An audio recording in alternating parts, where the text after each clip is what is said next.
안녕하세요. 네, 소방법령 2 봉투 모의고사 제 2회 해설 강의 시작하도록 하겠습니다. 자, 2회입니다. 1번. 뭐 우리 1회에서도 충분히 풀어 보셔서 충분히 적당히 풀어 보셔서 자, 여기도 아마 좀 비슷한 유형. 그러니까 기본법 자체는 양이 이렇게 많지 않아서 문제가 여기서 11개 내지 12개가 출제가 된다는 거는 앞에 있었던 문제랑 뭐 유형이 좀 비슷하거나 중복되는 파트들의 문제들이 좀 나올 수가 있어요. 그래서 그 기출 문제를 좀 또 이렇게 보시면 뭐 이것도 마찬가지인데 기출 문제라든가 이런 거 좀 여러분들 그 기본서 교재 뒤에 달려 있는 그 예상 문제라든가 이런 거를 좀 보시면 거기도 이제 기출 문제도 좀 수록을 해놨으니까 아마 지금 보시는 문제랑 좀 비슷한 유형이거나 겹치는 부분들 굉장히 많습니다. 그래서 잘 챙겨 두시면 또 고득점 맞으실 수 있는 거가 기본법, 법령 2고요. 물론 이제 다른 뭐 소방 전술이나 이런 것도 준비들은 잘 하고 계시겠지만, 요거는, 한번 잘만 다져 놓으면, 득점을 좀 크게 할 수 있는 부분이라 실수만 하지 않으신다면. 그래서 1회 때도 말씀드렸듯이 명령권자라든가, 이런 사람들에 대한 것만 잘 정리가 돼 있어도 충분히, 가능하시다. 자, 1번 가겠습니다. 자, 특히 이 기본법에서는 소방 지원 활동도 나오고 생활 안전 활동도 두 가지가 다 나오잖아요. 그래서 소방 지원 활동에 관한 설명으로 옳지 않은 거. 이거는 뭐 그냥 뻔합니다. 문제 스타일이. 소방 지원 활동에 대한 게 쭉 있고, 그다음에 소방 지원 활동은 이제 법에만 있는 게 아니라 저기 또 있죠. 시행 규칙에도 또 나오잖아요. 뭐 행안부령으로 정하는 거 이렇게 해서 그 시행 규칙에도 가시면 한 3가지 정도가 더 있으니까 마저 좀 잘 챙겨 두시고, 그 다음에 이제 생활 안전 활동, 생활 안전 활동, 요것도 종류가 좀 이렇게 한 5가지가 이렇게 있으니까요. 체크 잘 해놓으시고, 그 다음에 이제 소방 지원 활동이 됐던 생활 안전 활동이 됐던 이제 명령권자는 청장, 본부장 또는 서장이 소방 지원 활동은 하게 할 수 있다 이렇게 되어 있는 거죠. 근데 이제 생활 안전 활동은 반드시 청장, 본부장이나 또는 서장이 반드시 생활 안전 활동을 하게 해야 된다.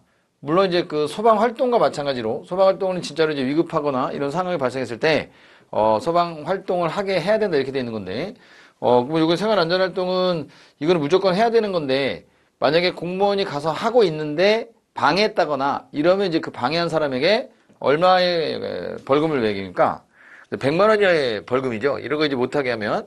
근데 이제 소방 지원 활동은 하게 할 수 있는 거라서 만약에 소방 지원 활동은 이제 뭐 방해하거나 이런 개념에 대한 벌칙이 없죠. 그래서 이제 참고는 좀 하시면 될 것 같고, 그 다음에 뭐 근접대기라든가 이런 것들 대부분 이제 지원 활동은 끝에 뭐가 끝나요? 그래서 무슨 지원 활동 이렇게 해서 끝나는 게 이제 쭉 나오잖아요. 근데 이제 생활안전활동은 무슨 생활안전활동 이렇게 끝나는 게 아니라 그냥 뭐 이제 유해동물이나 벌집이나 이런 거 뭐 포획이나 퇴치 뭐 이런 거 등등 엘리베이터 뭐 에스컬레이터 이런 데다가 이제 끼임 사고라든가 고립된 거 뭐 이런 거 얘기하죠. 그다음에 단전사고 시, 그러니까 전기가 나갔을 때 비상 전원의 공급이라든가 조명 등의 공급이라든가 이런 것들이 생활안전활동이죠. 그래서 2번에 보시면 단전사고 시 비상전원 또는 조명의 공급활동을 우리는 이제 소방지원활동이라고 하진 않죠. 이건 생활안전활동이고, 그래서 1번의 답은 2번이 답이 되겠고요. 자연재해에 따른 급수배수 제설은 지원활동 맞고, 3번 같은 경우는 소방지원활동은 소방활동 수행에 지장을 주지 아니하는 범위에서 하는 거고요. 유관기관이나 단체 등에서 만약에 지원활동 요청에 따라 지원활동을 하게 되면 유관기관에서 비용 등을 이제 부담하게 하는데요. 그래서 이제 협의를 해야 되겠죠.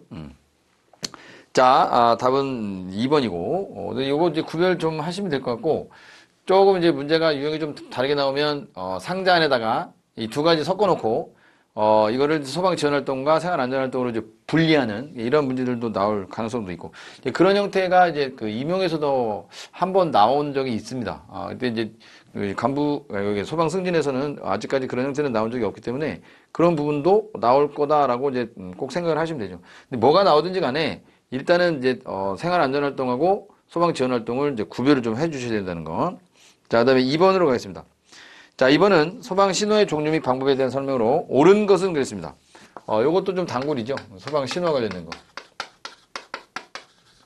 이 소방 신호는 뭘 하기 위하여 쓰냐라고 하면 화재 예방 또는 소방 활동 또 소방 훈련이죠. 이런 걸 위하여 사용되는 신호를 우리는 뭐라고 하고 소방 신호라고 하고 이 소방 신호와 관련된 내용은 어디서 다 정하고 있느냐라고 하면 행안부령으로 정한다 이렇게 돼 있죠. 일단은 기본적으로 종류 숙지하셔야 되고 그죠? 그 다음에 종류를 숙지했으면 방법을 숙지하셔야지. 방법 어떤 식으로 이제 울릴 거냐 그 방법도 크게 이제 다르죠. 타종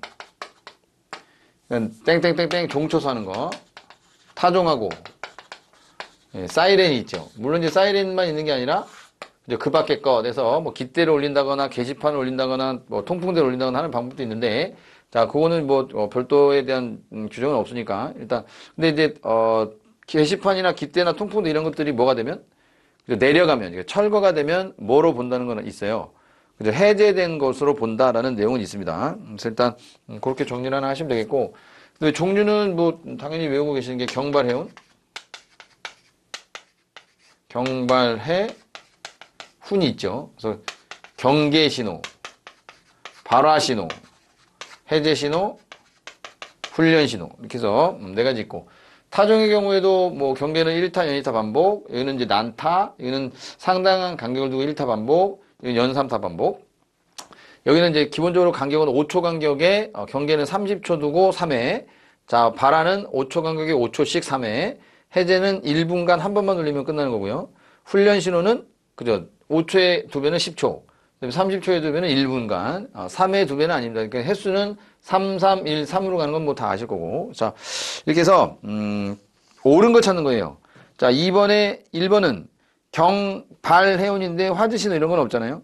그 다음에 두 번째 경계신호는 난타하는 타종이 아니죠. 경계는 1타, 연이타 반복이고 뒤에 사이렌은 맞죠. 5초 간격에 3초에 3회는 맞고 자 해제는 상당한 간격을 두고 1타 반복하는 거 맞고 근데 30초간 1회가 아니라 1분간 1회죠. 1분간. 그럼 4번이 맞았네요. 자 소방대를 비상소집할 때 이때는 이제 훈련신호를 사용할 수 있다 이렇게 돼 있으니까 요거 그래서 훈련신호는 훈련 시에만 쓰는 게 아니라 방금처럼 소방대를 비상소집할 때 이럴 때도 훈련신호를 쓸 수 있다고는 돼 있죠.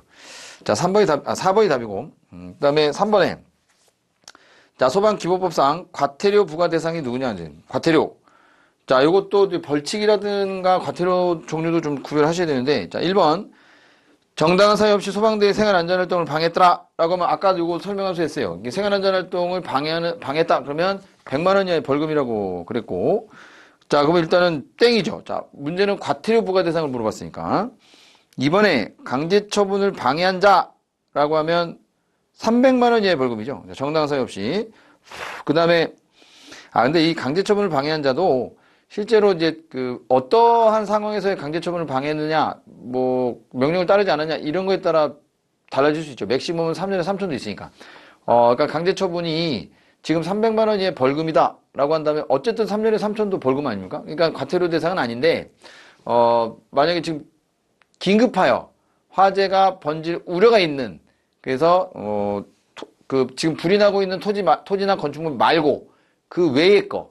그다음에 그다음에 이제 차량에 대한 뭐 강제처분이라든가 따르지 않았다. 물건에 대한 이동 이런 걸 따르지 않았다. 방해했다. 이러면 이제 300만 원이 벌금인데 지금 현재 실제 화재가 나고 있는 그러니까 필요해서 그러니까 화재가 나니까 필요해서 강제처분을 해야 되는데 이걸 이제 못하게 방해했다거나 이러면 이제 그거는 이제 3년에 3천이 된다는 거죠. 근데 어쨌든 과태료 대상은 아니잖아요. 두 개 다. 이렇게 해서 일단 2번도 틀렸고요. 3번에 전용구역에 차를 주차하거나 전용구역의 진입을 가로막는 등의 방해 행위를 했더라. 이런 것들은 그죠. 요거는 100만 원 이하의 과태료죠. 과태료. 그러니까 우리 소방차 전용구역에다가 이제 아파트 같은 경우에 이렇게 이제 뭐 주차해놓고 물건 적재해놓고 또는 이제 부설 주차장이 아닌 이런 데다가 이제 세워놔갖고 소방 자동차의 전용구역에 진입을 막았다. 또는 이제 전용구역의 노면 표지를 지웠다. 훼손했다. 이런 것도 전부 다 방해행위로 보기 때문에 이때는 100만 원 이하의 과태료죠. 참고하시고요. 3번이 답이네요. 그 다음에 4번은 이거는 관계인의 소방활동인데 안 한 거죠. 그래서 관계인은 소방대가 현장에 도착할 때까지 사람을 구출하거나 또는 이제 불을 끄거나 불이 번지지 아니하도록 한다. 이러한 조치를 해야 되는데 아니면 경보를 울리거나 피날 유도하거나 이런 걸 해야 되는데 안 했다라고 하면 100만 원 이하의 벌금이다라고 그러는 거죠. 자, 답은 3번이고, 자, 4번에, 자, 이건 1회 때도 말씀을 드렸던 부분이에요. 그래서 아마 요 문제 푸실 때, 여러분들이 이제 혼돈하시지 말으셔야 될 거를 1회 때 말씀을 드렸습니다. 자, 지금은 소방안전교육에 관한 훈련 대상자를 넷으로 보겠다, 넷. 아까 적어드렸죠? 1회 때, 영유아 보육법에 따른 어린이집의 영유아, 유아교육법에 따른 유치원의 유아, 그 다음 초중등 교육법에 따른 학교의 학생, 장애인복지법에 따른 장애인복지시설을 이용하거나 거주하는 장애인 이렇게 해서 4명은 지금 현재 법령이 있지만 둘은 없다 했습니다. 근데 다만 그 둘은 나중에 2026년 1월 1일부터 시행이 된다고는 말씀을 드렸습니다. 그래서 법이라고 하는 거는 뭐 아시겠지만 지금 뭐 만들어진 게 중요한 게 아니라 언제부터 시행이 되느냐가 중요한 거라 만약에 시험 날짜가 시행일 전에 있다라고 하면 당연히 시행되기 전에 시험 보는 거니까 거기는 포함이 안 되죠. 근데 만약에 이제 시행일 이후로 시험 날짜가 정해져 있다. 그러면 이제 거기는 포함이 되는 거죠. 근데 얘는 26년 1월 1일부터라 우리 시험에는 절대 포함이 되지 않습니다. 그래서 답은 4번에 3번입니다. 3번. 거기는 아동이잖아요, 아동. 아동은 지금 아니라고요. 아동이나, 아니면 이제 노인. 그러니까 아동복지법에 따른 52조에 따른 아동복지시설에 거주하거나 해당하는 시설을 이용하는 아동 아니고 그리고 이제 노인 같은 경우도 노인복지법에 따른 뭐 제31조에 따른 노인복지시설을 이용하거나 거주하는 노인 이렇게 돼 있는데 그래서 이 둘은 26년 1월 1일 날 시행이 되는 거라서 우리 시험은 해당 사항 없습니다. 그래서 3번이 답이 되겠고요. 자, 5번에, 자, 이거는 뭐 여러분들 기본적으로 아시는 내용이라서, 자, 종합상황실. 종합상황실은 일단 어디다가 설치합니까? 5번에, 종합상황실이라고 하는 거. 당연히 줄임말 119 종합상황실. 119 종합상황실. 우리가 이제 화재 신고를 하면 이쪽으로 들어가는데, 일단은 이제, 그죠? 본부, 청일 청. 설치는 청. 본부, 그리고 서. 이 세 군데 다 하는 거죠. 누가 합니까? 그죠? 청장이, 본부장이, 서장이. 이렇게 세 군데 다 하는 거고. 자, 물론 이제 실장의 업무도 있습니다. 그것도 이제 보시는데, 주로 우리가 이제 시험에 나오는 거는, 그죠? 이제 청에서, 아니, 서에서. 화재 신고가 들어오면 서의 종합상황실에서는 본부의 종합상황실에다가, 본부의 종합상황실은 청의 종합상황실에다가 각각 알려줘야 되는, 보고를 해야 되는 상황들이 있습니다. 그래서 여기 이제 서에서 본부로, 본부에서 청으로 보고하라 이건데요. 특히 이제 첫 번째, 다음 강목 어느 하나에다가는 화재에 관한 사항이 시험에 제일 많이 나와요. 요거를 이제 잘 기억을 좀 하셔야 되고. 물론 화재만 있는 건 아니죠. 재난 상황도 있죠, 재난 상황. 긴급구조 통제단의 통제가 필요한 재난 상황이라든가, 뭐 언론에 보도된 재난 상황이라든가, 나머지 뭐 청장이 뭐 정하는 재난 상황이라든가, 그러니까 이런 것들은 이제 당연히 보고를 해야 되겠지만, 여기 화재 상황, 그러니까 화재도 물론 재난 상황에 들어가지만 재난 상황은 너무 포괄적인 거고, 여기는 딱 화재라고 지정을 해준 거니까, 뭐 사망이 5인 이상이거나 사상이 10인 이상이거나 등등등 이런 표현들이 나오는 거 있잖아요. 자, 그래서 거기 1번에 보면 재산 피해 60억 원 발생한 화재. 자, 기준을 잘 생각하고 거기에 부합되냐 안 되냐를 판단하셔야 돼요. 그러니까 기준은 재산 피해가 얼마 이상? 50억 원 이상이니까. 근데 얘는 지금 60억이 발생했다고 했잖아요. 그러니까 당연히 보고 대상이 되겠죠. 그 다음에 2번. 차량이 10개가 연결된 지하철에서 발생한 화재. 차량이 10개가, 그러니까 그 전동차 보면 이제 그걸 한 양이라고 하잖아요. 그래서 요게 이제 10개가 붙어 있든 8개가 붙어 있든 몇 개가 붙어 있든 지하철에서 발생한 화재는 그죠, 규모 상관없이 무조건 보고하는 거죠. 그 다음에 3번에 층수가 15층인 건축물에서 발생한 화재. 건축물 같은 경우는 기준 층수는 11층 이상이 기준입니다. 근데 지금 이 건물은 15층에 해당하는 건물이기 때문에 기준 층수보다 훨씬 더 높아요. 그럼 당연히 이런 건물에서 불이 나면 11층 이상에서 불났을 때만 보고하라는 의미는 아니에요. 몇 층에서 불이 나든지 간에 그 전체 건물의 규모가 11층 이상이더라라고 하면 뭐 3층에서 불 나든 4층에서 나든 일단 보고를 해야 된다는 거고, 뭐 그런 식으로 이제 이해를 하시고. 그 다음에 이제 4번이 틀렸죠. 병실이 아니라 병상이죠. 병상. 그래서 5번은, 병실이 아니라 병상. 침대 얘기하는 거죠. 뭐 다들 아시겠지만. 기준이 몇 개예요? 30개 이상이죠. 근데 거기 50개라 그랬으니까 요 30개 이상보다 훨씬 더 높습니다. 50개가. 근데 이제 문제는 병상이 아니라 거긴 병실이라고 돼 있잖아요. 그러니까 병실 안에 병상이 5개씩 있으면 엄청 많은 거 아닙니까? 그러니까 그렇게 해서 그러면 당연히 보고하는데 이제 병실이 기준이 아니라 병상이 기준이 된다는 거예요. 그래서 답은 4번이 되겠고, 뭐 이렇게 뭐 강조 안 해도 여러분들 기본적으로 알고 있을 거고요. 자, 6번. 자, 국고보조 대상사업의 범위와 기준보조율 옳지 않은 거. 국고보조 대상사업은 나라에서 지원해 주는 거니까. 자, 이때 국고보조 대상사업의 범위에 뭐가 들어가요? 그 소방 자동차 구입 들어가죠. 그래서 국고보조 대상사업의 범위와 기준보조율인데, 일단 대상사업의 범위는 크게 몇 개 있습니까? 2개죠, 2개. 더 많은데요? 에이, 아니죠. 일단, 여기도 2개. 자, 첫 번째는 뭐예요?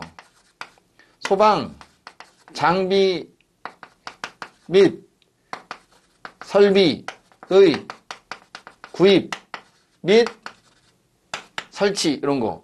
자, 이때 이제, 가나다라에 이제 뭐가 들어가요? 소방 자동차 들어가는 거고, 그 다음에 여기는, 그죠? 헬기 들어가죠, 헬기. 그 다음에 이제 배, 소방정. 그 다음에 이제 뭐 있습니까? 그죠? 소방 전용 통신 설비 또는 전산 설비. 그리고 방화복 등 소방활동에 필요한 장비. 자, 그리고, 이거는 이제 관서용 청사의 건축. 이렇게 해서, 제가 아마 수업 때도 말씀드린 게, 이렇게 종류를, 이게 하나, 둘, 셋, 이렇게 하면 안 된다고요. 얘네가 어차피 여기 포함되는 거라서, 1개, 2개가 있다. 그 중에 소방 장비 및 설비와 관련된 거에는 이런 것들이 있다. 이렇게 좀, 들어가셔야 돼요. 그러니까, 위에서부터 읽어서 쪼르륵 외우시는 게 아니라, 그죠? 일단 호부터 먼저 보시고, 그리고 그 호 안에 목이 몇 개 있는지, 이렇게 좀 꾸려서 보시면 된다 그랬으니까, 일단 1번은 맞고요. 2번도 마찬가지죠? 국고보조 대상 사업에 보면은 관소형 청소년 건축도 있습니다. 자, 그 다음에 소방활동 장비 및 설비, 요거, 소방활동 장비. 소방활동 장비 및 설비의 구입 설치. 자, 여기에는 마찬가지 행안부령으로 뭐에 맞아야 돼요? 종류나 규격이 다 그 범위에 맞아야 됩니다. 그래서 그 소방활동 장비 및 설비의 종류와 규격은 행안부령으로 정한다라고 돼 있죠. 자, 근데 이제 기준보조율은 어디 나와요? 기준보조율은 소방장비관리법이 아니라 보조금 관리에 관한 법률 시행령에서 정하는 바에 따른다라고 돼 있죠. 답은 4번입니다. 보조금 관리에 관한 법률이죠. 이게 남의 법 이름을 바꿔버리면 이런 것도 틀리는 거니까, 우리는 그죠, 잘 알고 계셔야 됩니다. 자, 7번에 기본법에서 소방활동 종사 명령으로 인해서 종사한 사람은 소방활동의 비용을 지급받을 수 있다. 자, 이것도 뭐 딱 문제 보시면 아시겠지만 소방활동 지급 받을 수 있는 사람이 누구냐를 찾는 거죠. 그럼 일단 기억은, 자, 그 대상물의 관계인, 자, 불이 났는데요. 소방활동을 엄청나게 잘하는 사람이 있는데 돈을 주려고 봤더니 그죠, 그 건물의 주인입니다. 그러면 소유자, 관리자, 점유자, 즉 관계인에 해당한다라고 하면 당연히 자기 재산을 지키기 위해서 활동한 거니까 굳이 비용을 줄 필요는 없다 그랬죠. 자, 그다음에 고의 또는 과실로 이러한 상황을 발생시킨 사람 돈 안 준다 그랬습니다. 자, 그다음에 물건 가져간 사람 도둑놈으로 외우면 된다 그랬죠. 그래서 기형진 이거는 돈을 못 받아요. 아무리 열심히 해도. 하지만 리을은 그 현장에 있는 사람이나 그 관할 구역에 있는 사람으로서 그 사람한테 종사하게 하면 그 사람은 돈을 지급받을 수 있다. 리을만 답이네요. 자, 7번에 4번이고요. 자, 8번에 소방안전원에 대한 설립 목적 해당하지 않는 거, 그죠? 기술 개발은 없습니다. 그래서 이렇게 해서 그냥 짤막하게만 읽어 놓으셔도 상관없고. 그러니까 한국소방안전원은 뭐가 목표예요? 뭐 여러 가지가 있겠지만 소방기술과 안전관리 기술 향상 및 홍보, 교육훈련 등 행정기관이 위탁한 업무 수행, 소방관계 종사자의 기술 향상을 위한 뭐 교육이라든가 또는 뭐 국민 그 화재 예방에 관계된 국민 안전 교육이라든가 뭐 이런 것들도 들어갈 수 있겠는데 홍보라든가 그죠? 자, 1번이 답이고 그다음에 9번은 소방력 기준 등과 소방 장비 등에 대한 국고부조 또 나왔네요. 근데 아까는 이제 국고부조 대상 사업의 범위나 기준 부조 이런 걸로 나온 거고 그다음에 이제 9번 같은 경우는 국고부조에 옳지 않은 거는 2번이죠. 청장은 소방력의 기준에 따라 관할 구역의 소방력을 확충하기 위해 필요한 계획을 수립하여 시행해야 된다라고 되는데 이 소방력 확충에 대한 거 이거는 청장이 하는 게 아니라 시도지사가 하게 돼 있죠. 9번에 2번. 그러니까 청장이 하는 게 아니라 시도지사는 소방력 관할 구역에 소방력이 얼마나 남느냐, 모질라냐, 필요하냐 이런 것들을 이제 인력이나 장비 등을 확충 계획을 이제 세우는 거죠. 5년에 한 번씩. 참고하시면 되고. 자, 9번에 2번입니다. 시도지사. 자, 10번. 아까 1번과 같은 형태의 문제들이 이제 이런 게 나온다고 했으니까. 1번이 아니라 1번 맞네요. 소방지원활동과 생활안전활동 구별하시라 그랬으니까. 2번이죠. 소방시설 오작동 신고에 따른 조치활동은 자, 요거는 생활안전활동이 아니라 소방지원활동이죠. 행안부령에 나오는. 그 다음에 이제 촬영이나 이런 것들도 마찬가지 이제 행안부령에 나오는 소방지원활동이다. 이렇게 보시면 되겠고. 답은 2번이죠. 뭐, 요런 내용이 나와서 오작동 신고했다는 조치활동이 나와서 뭐 하나 예를 들어드리면, 그러니까 이제 여러분들도 뭐 아시겠지만, 저도 얼마 전에 이제 이런 거를 좀 봐서 광경을 새벽 시간이었는데, 제가 이제 대구에서 임용 파트 이제 강의를 또 하고 있는 거는 혹시 아시는지 모르셔도 되는데요. 대구에서 강의를 하는데 이제 새벽에 이제 서울역으로 가기 위해서 집 앞에 나왔거든요. 저는 이제 계양구에 사는 인천광역시 계양구, 아니 뭐 얘기하면 어때요? 뭐 우리 지금 뭐 당당하게 그 계양구에서 지금 우리나라 저 대통령도 나오셨으니까 어쨌든 자 자 그러면 이제 새벽 시간에 기다리고 있는데 요번에 아마 신축한 건물인 것 같아요. 그래서 공사 막 하고 있는데 얼마 전에 이제 좀 끝났더라고요. 그래서 임대도 하고 막 하는데 새벽 그때가 한 5시입니다. 4시 한 50분. 근데 그 건물에 소방관들이 대거 출동을 하셨어요.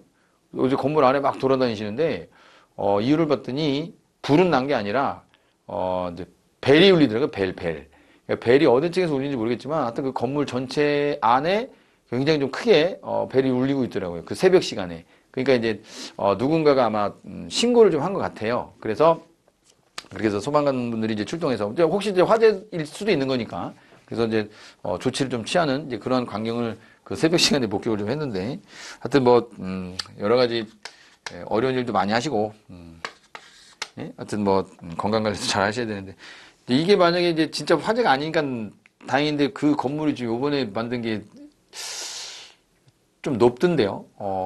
몇 층인지 제가 세보진 않았지만 이제 관심은 크게 없어서 그래서 이제 세보진 않았지만 화재가 아닌 게 얼마나 다행입니까 그래도. 그래서 그 이른 새벽 시간에 활동을 이렇게 많이 안 하셔도 되는 거니까. 네. 자, 일단 2번. 이건 소방 지원 활동입니다. 자, 11번. 자, 이제 화재 예방법으로 넘어가겠습니다.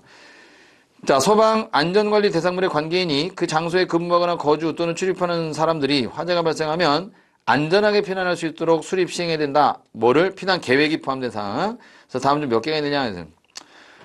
일단 기역, 층별, 구역별 피난 대상 인원의 연령별, 성별, 현황 들어갑니다. 이 피난 계획에 포함되어야 되는 사항에. 자, 니은은 없습니다. 소방시설의 변경 전후 현황은 없고요. 그 피해 약자 현황은 있습니다. 피해 약자 현황. 일단 기억 맞고. 자, 그 다음에 디귿, 화재 경보의 수단 및 방식. 이것도 있습니다. 화재 경보는 어떻게 할 거고, 수단은 어떻게 할 거냐. 자, 리을에, 방금 전에 피난 약자 현황이 있다 그랬으니까, 리을과 같이 피난 약자 및 약자를 동반한 사람의 피난 동선과 피난 방법도 피난 계획엔 당연히 들어가야 되겠죠. 그 다음에 미음에, 각 거실에서부터 옥외로 이르는 피난 경로. 이렇게 뭔가 피난자와 관련되어 있는 것들은 대부분 다 들어가죠. 미음까지. 그래서 니은을 제외한. 그러니까 기역, 디귿, 리을, 미음. 요 네 가지가, 지금, 11번, 그 피난 계획 수립에 포함될 사항이다. 이렇게 보시면 되겠고, 아까 물론 니은 대신에 제가 피난 약자 현황도 들어간다 그랬으니까, 그러니까 그런 것도 있고, 그 다음에 피난시설 방학 후에 그 밖에 피난에 영향을 줄 수 있는 이런 이제 기타, 제반 사항들. 이런 것들이 저 피난 계획에 포함될 수 있겠다. 그래서 기역, 니은, 리을, 미음이 되어 있는 4개입니다. 4개. 4번이 답이 되겠고요. 자, 12번은 요것도 화재 예방법에서 화재 안전조사의 정의다. 거란에 적당한 거. 자, 화재 안전조사란 자, 기억이 우리가 화재 안전조사 누가 실시합니까? 청장, 본부장 또는 서장이 한다 그랬죠? 그래서 기억이 소방 대상물, 관계 지역 또는 관계인에 대해서 소방 시설 등이 소방 관계 분야에 적합하게 설치되고 있는지 또는 화재 발생 위험이 있는지 이건 등을 확인하기 위해서 니은 등을 하는 활동을 말합니다. 니은이 뭐냐면 현장 조사, 문서 열람, 보고 요구 이 세 가지가 되겠죠? 그래서 답은 1번입니다. 그 세 가지 그 활동도 알고 계세요. 그래서 현장 조사, 당연히 현장 조사 할 수 있는 거고요. 문서 열람, 그러니까 문서 갖고 와라 할 수 있는 거고, 보고해봐라 라고 할 수 있는 거죠. 보고 활동, 보고 요구. 그래서 답은 1번이고요.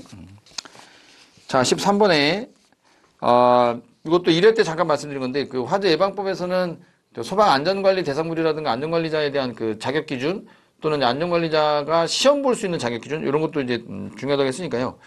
자, 이거는 뭐냐면, 다른 법령에서 두 번째 보면, 다른 법령에 따라 전기나 가스, 위험물 등의 안전관리자의 업무에 종사하는 자는 소방 안전관리 업무에 전담이 필요한 대상물.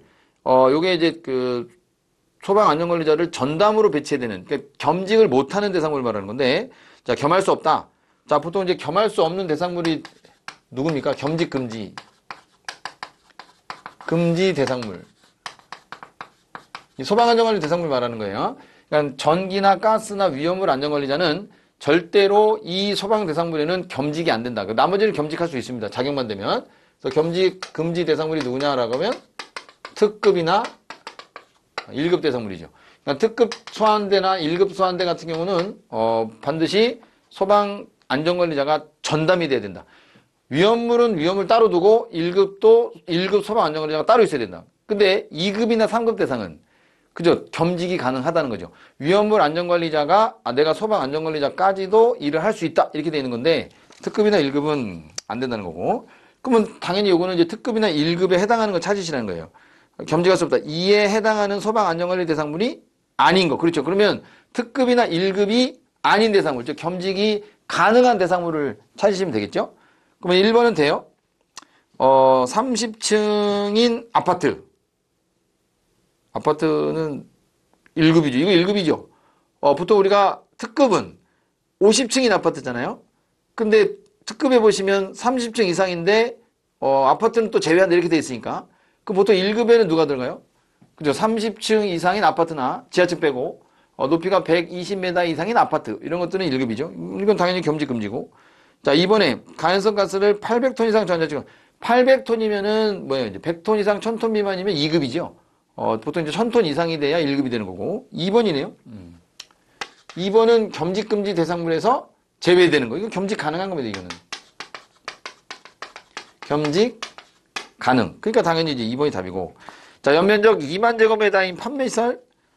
보통, 요것도 몇 급이에요? 15,000 이상이면 1급 아닙니까? 그럼 2만이면 이제, 1급이죠.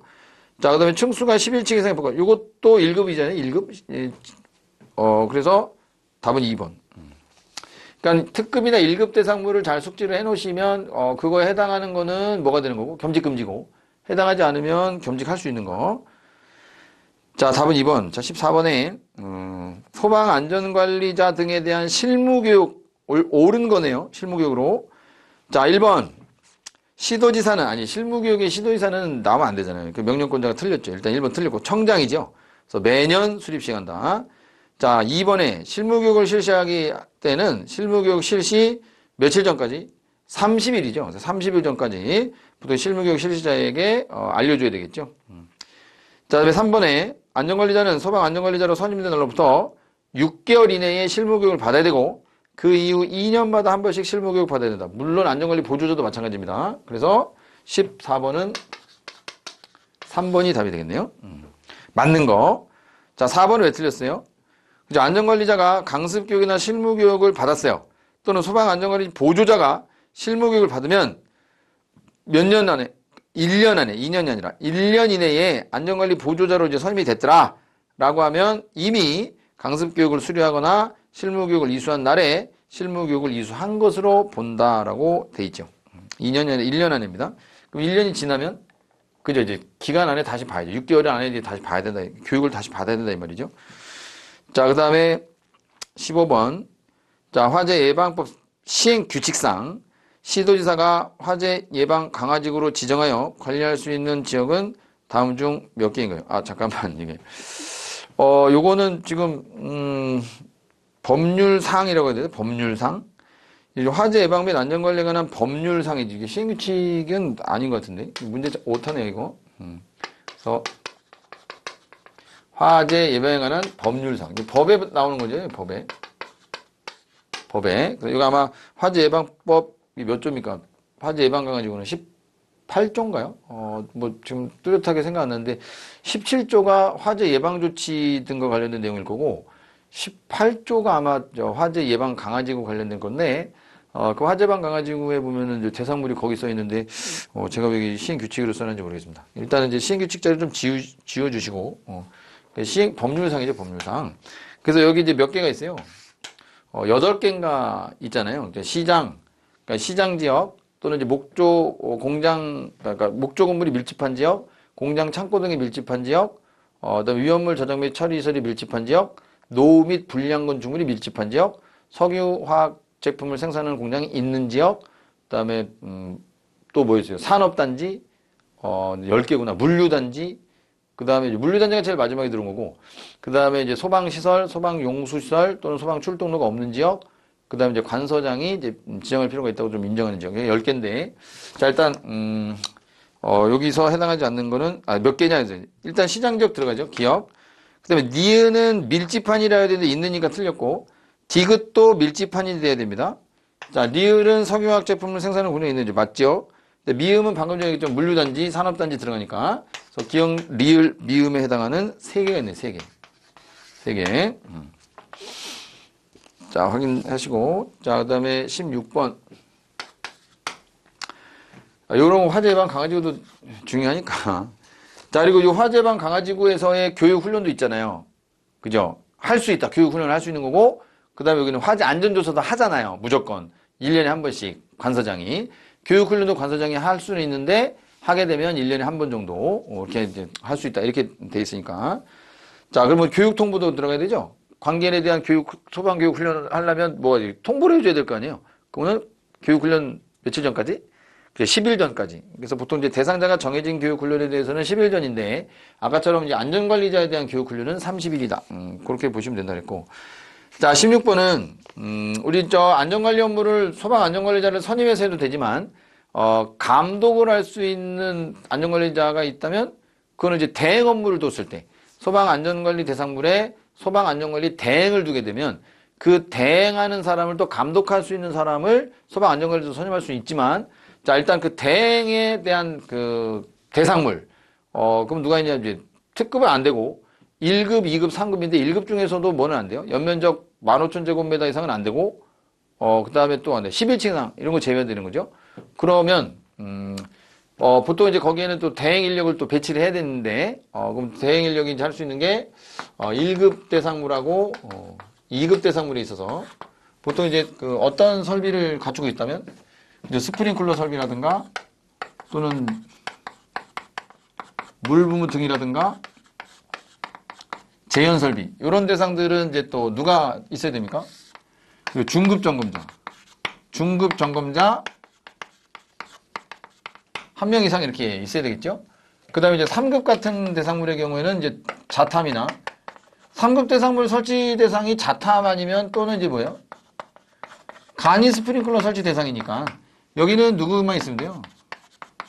초급 점검자 1명 이상만 배치가 돼서 업무 대행하면 되거든요. 근데 여기서 이제 하나 또 숙지를 하셔야 될 게 1급, 2급 대상 중에서 스프링클러인데 이 1급, 2급 대상에서 1급, 2급 대상물 중 연면적 5,000제곱미터 미만에 해당하는 대상으로서 스프링클러 설비가 설치되는 대상의 경우에는 중급이 아니라 누구를 배치해도 된다? 초급 점검자 1명 배치해도 된다. 이런 내용이 또 있습니다. 기억하셔야 되고.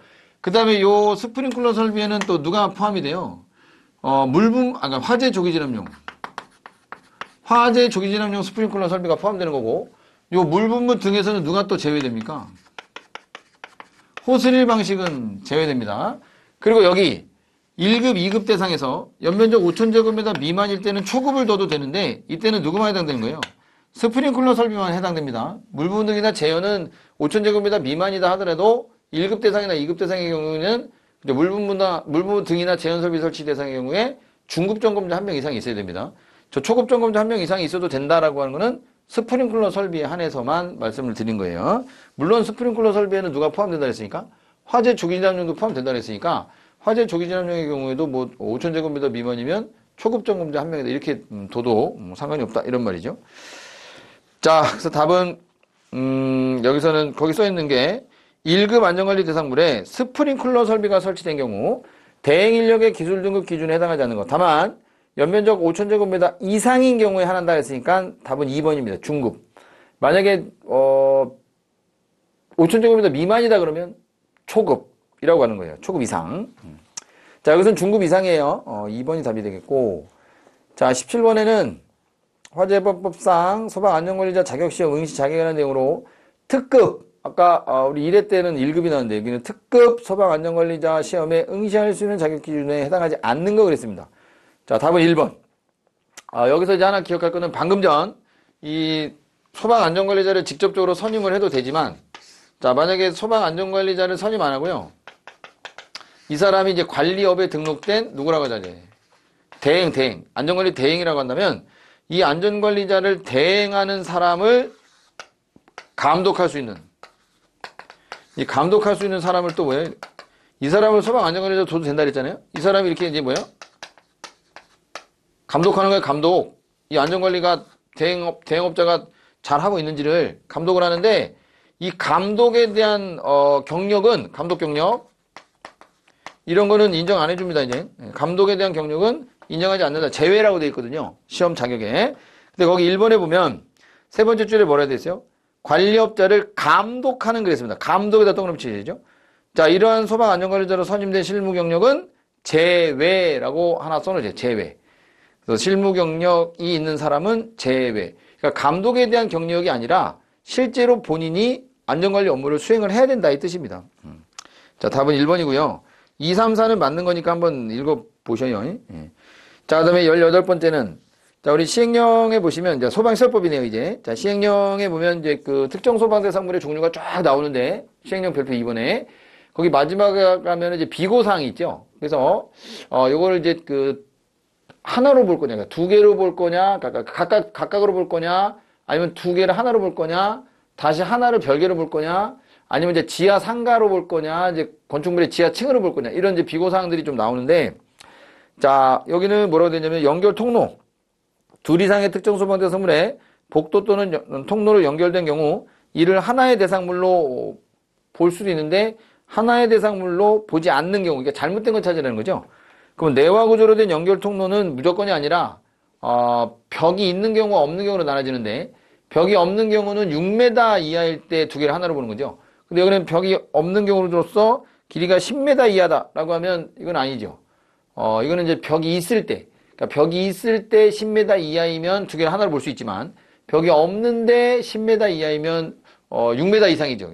그러면 이제 6m 이하까지는 두 개를 하나로 보지만 6m 초과되면 그러면 이제 따로 보는 거예요. 따로. 그래서 1번이 틀렸습니다. 2번, 3번, 4번은 뭐 다 맞는 지문이니까 참고하시면 되겠고요. 자, 그 다음 19번. 자, 이것도 빈칸 채우기네요. 스프링클러 설비. 우리 1회 때는 간이가 나왔는데 여기는 스프링클러. 자, 이렇게 해서 이제 가로 채우기 문제. 자, 판매, 운수, 창고, 물류터미널 한정해서. 자, 여기는 바닥 면적의 합계가 5,000제곱미터 이상이거나 수용인원 500명 이상이면 그 모든 층에 스프링클러 설비를 설치하라 이렇게 돼 있죠. 그 1회 때도 제가 말씀드렸지만 스프링클러, 그러니까 옥내, 스프링클러, 간이, 뭐 하나 더 좀 5개 이런 거 중요하고요. 그 다음에 뭐 경보는 경보 설비는 아까 얘기했지만 단독 경보 감지기라든가 또는 뭐 자탐 자석은 뭐 기본이고 비상 경보 설비나 이런 것들. 자, 그 다음에 이제 피난 구조 설비에서는 인명구조기구 설치 대상. 그다음에 소화 용수 설비는 뭐 그냥 뭐 두 가지 정도밖에 없으니까 읽어보시고. 그다음에 소활동 설비는 다 하셔야 된다 했어요. 네, 그래서 두루두루.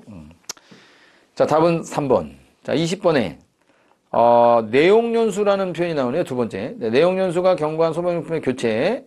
자, 그러면 내용연수를 설정해야 될 제품은 무슨 형태? 그죠? 분말 형태죠. 간단하게.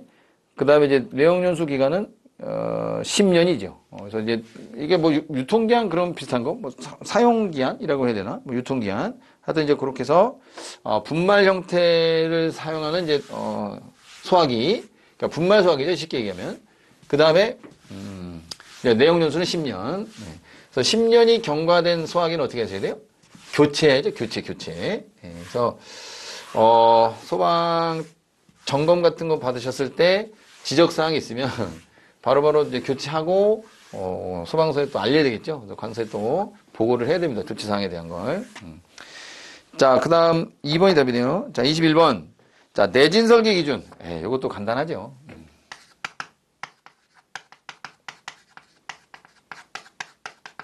내진 설계 기준은 세 가지 세 가지가 아니라 원래는 더 많죠, 사실은. 이제 기본적으로 이제 눈에 보이는 게 옥내 소화전 설비. 그 다음에 이제 스프링클러 설비. 여긴 등자 들어가면 안 돼요. 뭐 아시겠지만. 그 다음에 이제 마지막이 물부무 등 소화 설비. 여기 물부무 등이기 때문에 여기 또 9가지가 나오는 거죠. 물분무, 미분무, 그러니까 물분무, 미분무, 포, 그 다음에 뭐 이산화탄소라든가 할론이라든가 뭐 할로겐암 및 불활성 기체, 분말, 강화해, 고체 요로졸 뭐 이런 식으로 쭉 이제 나오는 거니까 많아요. 그러니까 여기 딱 세 가지는 기본적으로는 외우셔야 되고 여기 등자는 안 들어갔는데 여기는 등이 들어가는 거 잘 숙지하시고. 연결 사수 설비는 해당 사항 없죠. 여기는 이제 소화 활동 설비니까 필요 없죠. 자, 22번 가겠습니다. 자, 소방시설 관리사 문제는 뭐 많이 나오지 않지만, 자, 일단 1번 관리사가 되려는 사람은 청장이 실시하는 관리사 시험에 합격해야 되겠죠. 그래야 인정받는 겁니다. 자격 인증은 청장이라 그랬으니까. 자, 관리사는 청장의 허가가 있다면 동시에 두리산업체에 취업할 수 아니죠. 절대로 청장이 뭐라고 해놨어요? 동시에 두리산업체에 취업하면 안 된다고 돼 있죠. 근데 관리사증을 빌려줘도 안 된다. 빌려서도 안 되고 알선해서는 안 된다. 이렇게 돼 있습니다. 이거 하다 걸리면 1년 이하의 징역 또는 1,000만 원의 벌금입니다. 동시에 두리산업체 취업해도 마찬가지예요. 그러니까 청장 자체가, 그러니까 법령 자체가 뭐 허가가 있을 때는 이런 말이 없잖아요. 그래서 관리사는 절대로 동시에 두리산업체 취업해서는 아예 된다라고 돼 있으니까. 자, 답은 2번이죠. 자, 나머지 3번, 4번은 읽어보시면 되고, 그 다음에 23번. 소방시설법상 자체점검 결과 조치된 내용으로 괄호 안에 들어갈 단어.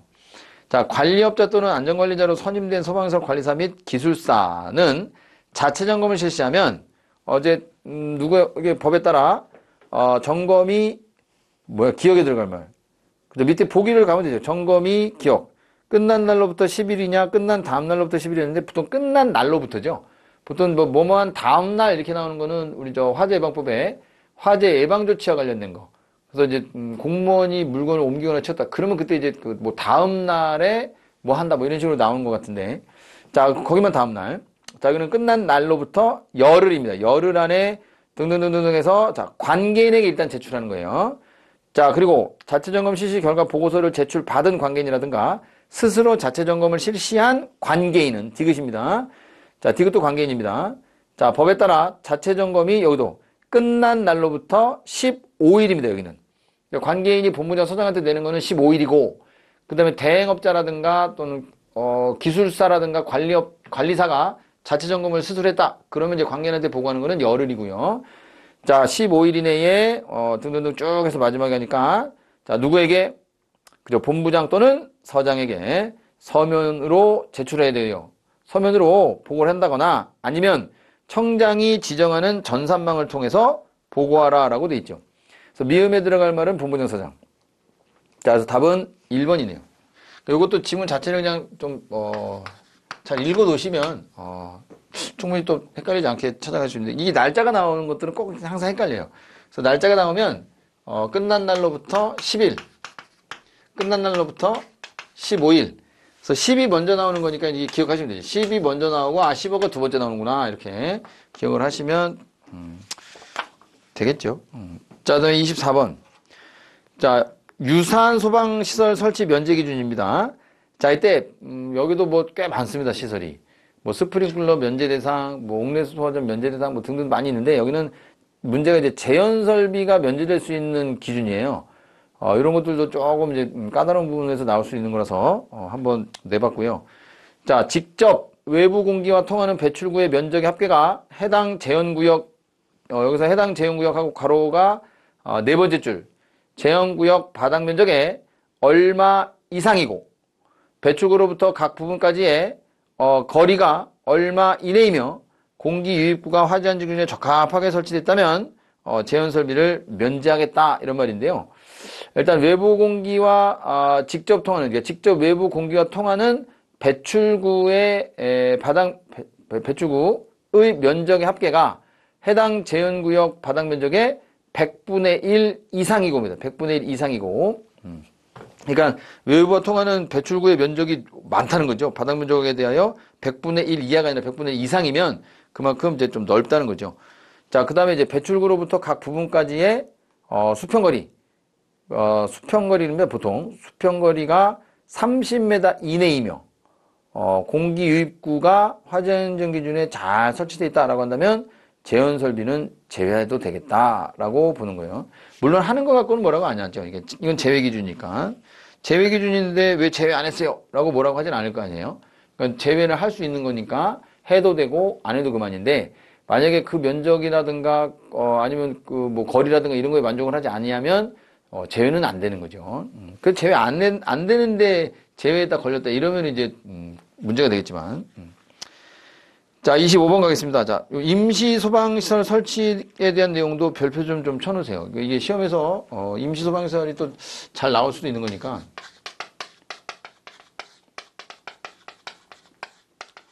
왜 그러냐면 이제 여러분들도 아시겠게 뉴스나 이런 거 보시게 되면 이 신축 건물이라든가 또는 뭐 새로 만들어지는 이 뭐 뭉갰다가 다시 만들던 어쨌든 이런 대상물들에 보게 되면 이제 공사 현장 같은 데서 특히 이제 지상보다는 뭐 지하층 이런 데서 이제 뭐 용접 용단 작업 같은 거 한다거나 가연성 가스나 이제 미분 등이 발생할 수 있는 이런 작업을 하다가 자칫 잘못해서 이제 화재로 이어지는 경우도 있잖아요. 그래서 그렇게 되면 철거나 설치나 철거가 쉬운 화재 대비 시설, 그걸 우리는 임시 소방 시설이라고 하는데 이런 애들을 설치 관리하라 이렇게 또 돼 있잖아요. 그러니까 임시 소방 시설의 종류가 한 7개 정도 있죠. 그 중에 그리고 뭐 방화포라든가 이런 것도 있지만 그런 거는 이제 면적 제한은 됐고 나머지 그러니까 면적에 대한 거 예를 들어서 뭐 간이 소화 장치라든가 또는 뭐 간이 피난 구 유도등이라든가 뭐 등등등 이런 것들에 대한 거는 반드시 이제 간이 피난 유도선 이런 거는 반드시 설치 기준들이 또 있으니까 공사 현장의 규모가 있잖아요. 그래서 첫 번째 간이 소화 장치 같은 경우는 어느 대상물? 연면적 3,000제곱미터 이상이죠. 그리고 지하층이나 무창층 또는 4층 이상의 층인데 이때 지하층이나 무창층 4층 이상의 층은 바닥 면적이 또 얼마 이상인 경우에 한해서 600제곱미터 이상인 경우에만 한한다 이렇게 행한다 이렇게. 자, 뭐 제가 이제 나다 라마 바 이렇게 썼냐면 원래 가가 소화기거든요. 그래서 그걸 빼고 그래서 나다라 이렇게 썼는데 뭐 그게 중요한 게 아니라 기역 니은 디귿이 중요한 거죠. 자, 그러면 거기 비상 경보 장치 같은 경우는 연면적 얼마 이상? 그러니까 400제곱미터 이상이죠. 그리고 지하층이나 무창층인데 이때 지하층이나 무창층은 바닥 면적이 얼마? 150제곱미터 이상의 경우만 해당한다 이렇게 돼 있고 나머지 가스 누설 경보기라든가 간이 피난 유도선 비상 조명 등은 전부 다 얼마 이상이면 그죠? 150제곱미터 이상인 지하층 또는 무창층이다. 이때 이제 화재 위험 작업을 하고 있더라. 라고 하면 거기는 반드시 뭘 설치해라? 가스 누설 경보기, 간이 피난 유도선, 비상 조명 등을 다 설치해야 됩니다. 자, 그러면 앞에 혹시라도 기역, 니은, 디귿, 리을, 미음을 내가 몰랐다 하더라도요. 어디서부터만 알면? 그죠? 비읍, 시옷, 이응. 이거는 공통점이 전부 다 얼마예요? 150이죠. 그것만 알았어도 답은 눈에 보이실 겁니다. 2번. 그러니까, 이번에, 4번도 있네요. 큰일 날 뻔했다. 자, 2번 바로 찍으면 안 되는데. 근데 맨 앞에 보세요, 맨 앞에. 4번은 맨 앞에가 3,000이 아니라 2,000이잖아요. 그러니까 이런 것도 이제, 그죠. 간이 소화장치는 3,000부터 시작이다. 라는 거를 꼭 기억을 좀 하시면 되겠죠. 그래서, 자, 답은 여기서 2번을 찾아가시면 되겠습니다. 그러니까 임시소방시설은 요것도 있지만, 임시 소방시설을 제외할 수 있는 경우도 있죠. 뭘 설치하면, 목내소화전이나 청장이, 정하여 고시하는 소화기, 이런 것들을 설치했다 그러면, 뭐, 간이 소화장치는 뭐, 없어도 되는 거고. 그 다음에 뭐, 비상 경보장치 같은 경우는 대신할 수 있는 게, 방송설비라든가 자탐 같은 거. 이런 거 설치하면 이제 그러니까 면제가 아니라 안 해도 되는 거죠. 뭐를? 비상 경보장치를. 더 좋은, 성능이 더 좋은 애들이 있으니까. 그 다음에 이제 간이 피난 유도선 같은 경우는 피난구 유도등이라든가, 또는 비상조명 등 이런 거 설치하면 간이 피난 유도선 이런 것들은 필요가 없는 거죠. 그래서 설치가 안 될 수 있는 대상들도 있으니까요. 그래서 그런 것도 마저 좀 잘 챙겨 놓으시면 좋겠습니다. 자, 이것으로 2회 봉투 모의고사 해설 강의를 마치고요. 다음 시간에 3회에서 뵙도록 하겠습니다. 수고하셨습니다. 안녕하십니까, 문옥섭입니다. 이번 시간은 2회 이음을 안녕관리법 통용 모의고사 13문제를 풀어보도록 하겠습니다. 1번 이음물 안녕관리법 시행령상 이류 이음물의 품명으로 옳은 거 돼가지고 전에 1회 때도 인류 이음물에 관련된 거 했지만 전체적으로 제가 이음물과 지정수량 부분은 중요하기 때문에 1류부터 6류까지 시험 문제 전부 5회까지 출제를 했다고 말씀을 드렸습니다. 그래서 1번 칼륨, 나트륨, 이거는 3류 이온물이죠. 금속의 수소화물도 3류 이온물이죠. 금속분이 2류 이온물이다 라고 말씀을 드립니다.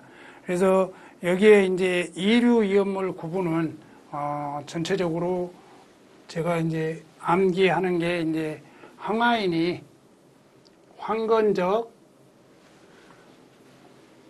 100명을 무찔러서 100명이라는 것은 지정수량을 의미합니다. 그 다음에 500kg의 철, 금, 말을 인수천했다라고 제가 암기하라고 그랬죠. 그래서 이류 이온물 구분은 이렇게 딱 암기를 할 수 있도록 여러분들이 해 주시기 바랍니다. 그래서 얼마든지 이거는 응용해서 낼 수 있다. 연결, 아니면 이류 이온물을 모두 고르시오. 이온물 등급과 또 이류 이온물 품명과 지정수량의 연결이 잘못된 거 얼마든지 문제를 낼 수 있다고 말씀을 드렸죠. 그래서 이런 식으로 공부를 해주시면 되겠고, 그 다음에 2번 예방규정 이행실태 평가 대상으로 옳은 거 됐죠. 그래서 예방규정 이행실태 평가 대상은 예방규정을 정해야 되는 제재소 중에 최대 수량의 합의 지정수량 3,000배 이상인 제재소 등만 해당이 되죠. 그러면 단순하니 이종지급소, 안반탱크 저장소, 그 다음에 자위소방대를 설치하는 제소소는 아니죠. 자체 소방대하고 다르죠. 그래서 자위소방대 3번은 제외하고, 안반탱크나 이송지급소도 역시 마찬가지로 예방규정 대상이나 하긴 하지만 여기서 지정수량 배수 3,000배 내용이 안 나와 있죠. 안 나왔기 때문에 해당이 없고 답은 4번이 되겠습니다. 그래서 이것도 역시 신설돼서 2024년 7월 4일 날 시행되는 내용이기 때문에 예방규정 이행 실태 평가 대상으로 옳은 거 되었고 얼마든지 법이 개정됐기 때문에 나올 개연성이 있다. 그리고 3번 셀프 주유취급소의 고정 주유설비 및 고정 구비설비의 연속 주유량과 주유시간 상한에 대한 가로에 들어갈 내용으로 옳은 거 됐습니다. 그래서 이것도 법이 좀 개정이 됐죠. 셀프용 고정 주유설비 부분의 주유량과 주유량 상한이 바뀌었죠. 그래서 셀프용 고정 수렵의 연속 주유량 주유시간의 상한을 미리 설정할 수 있는 구조일 것. 이 경우 연속 주유량 및 주유시간 상한은 휘발유는 100리터 4분 이하로 하고 경유는 600리터 12분 이하로 할 거 되었고 기억력인데 이거 다 설명을 드렸죠. 그 다음에 셀프용 고정 구비설비의 1회 연속 주유량 구비시간 상한을 미리 설정할 수 있는 구조로 할 것. 이 경우 구비량의 상한은 100리터 이하, 구비시간 상한은 6분 이하로 할 거 돼가지고 나항 같은 경우는 특별히 바뀐 게 없지만 가 부분은 굉장히 많이 바뀌었던 부분이거든요. 바뀐 부분이거든요. 그래서 이것도 바뀌었기 때문에 시험에 나올 개연성이 많다라고 말씀을 드립니다. 그 다음에 4번 정기 점검을 해야 하는 제조소 등에 해당되지 않는 거 돼가지고 정기 점검을 해야 되는 대상은 예방 규정을 정해야 하는 제조소 등하고 지하 탱크 저장소, 이동 탱크 저장소, 그 다음에 지하에 매설된 탱크가 있는 주유 취급소, 제조소, 일반 취급소 부분이죠. 그러면 보기에 지정 수량의 10배 이온물을 취급하는 제조소 해당이 되죠. 그 다음에 사료 이온물만을 지정 수량 50배 이하로 이온물을 보일러실, 버너 또는 이와 비슷한 것으로 이온물을 소비하는 장치로 이루어진 일반 취급소. 50배 이하 같은 경우는 이런 경우 같은 경우는 단서 조항에 따라 예방규정 대상에 해당되지 않죠.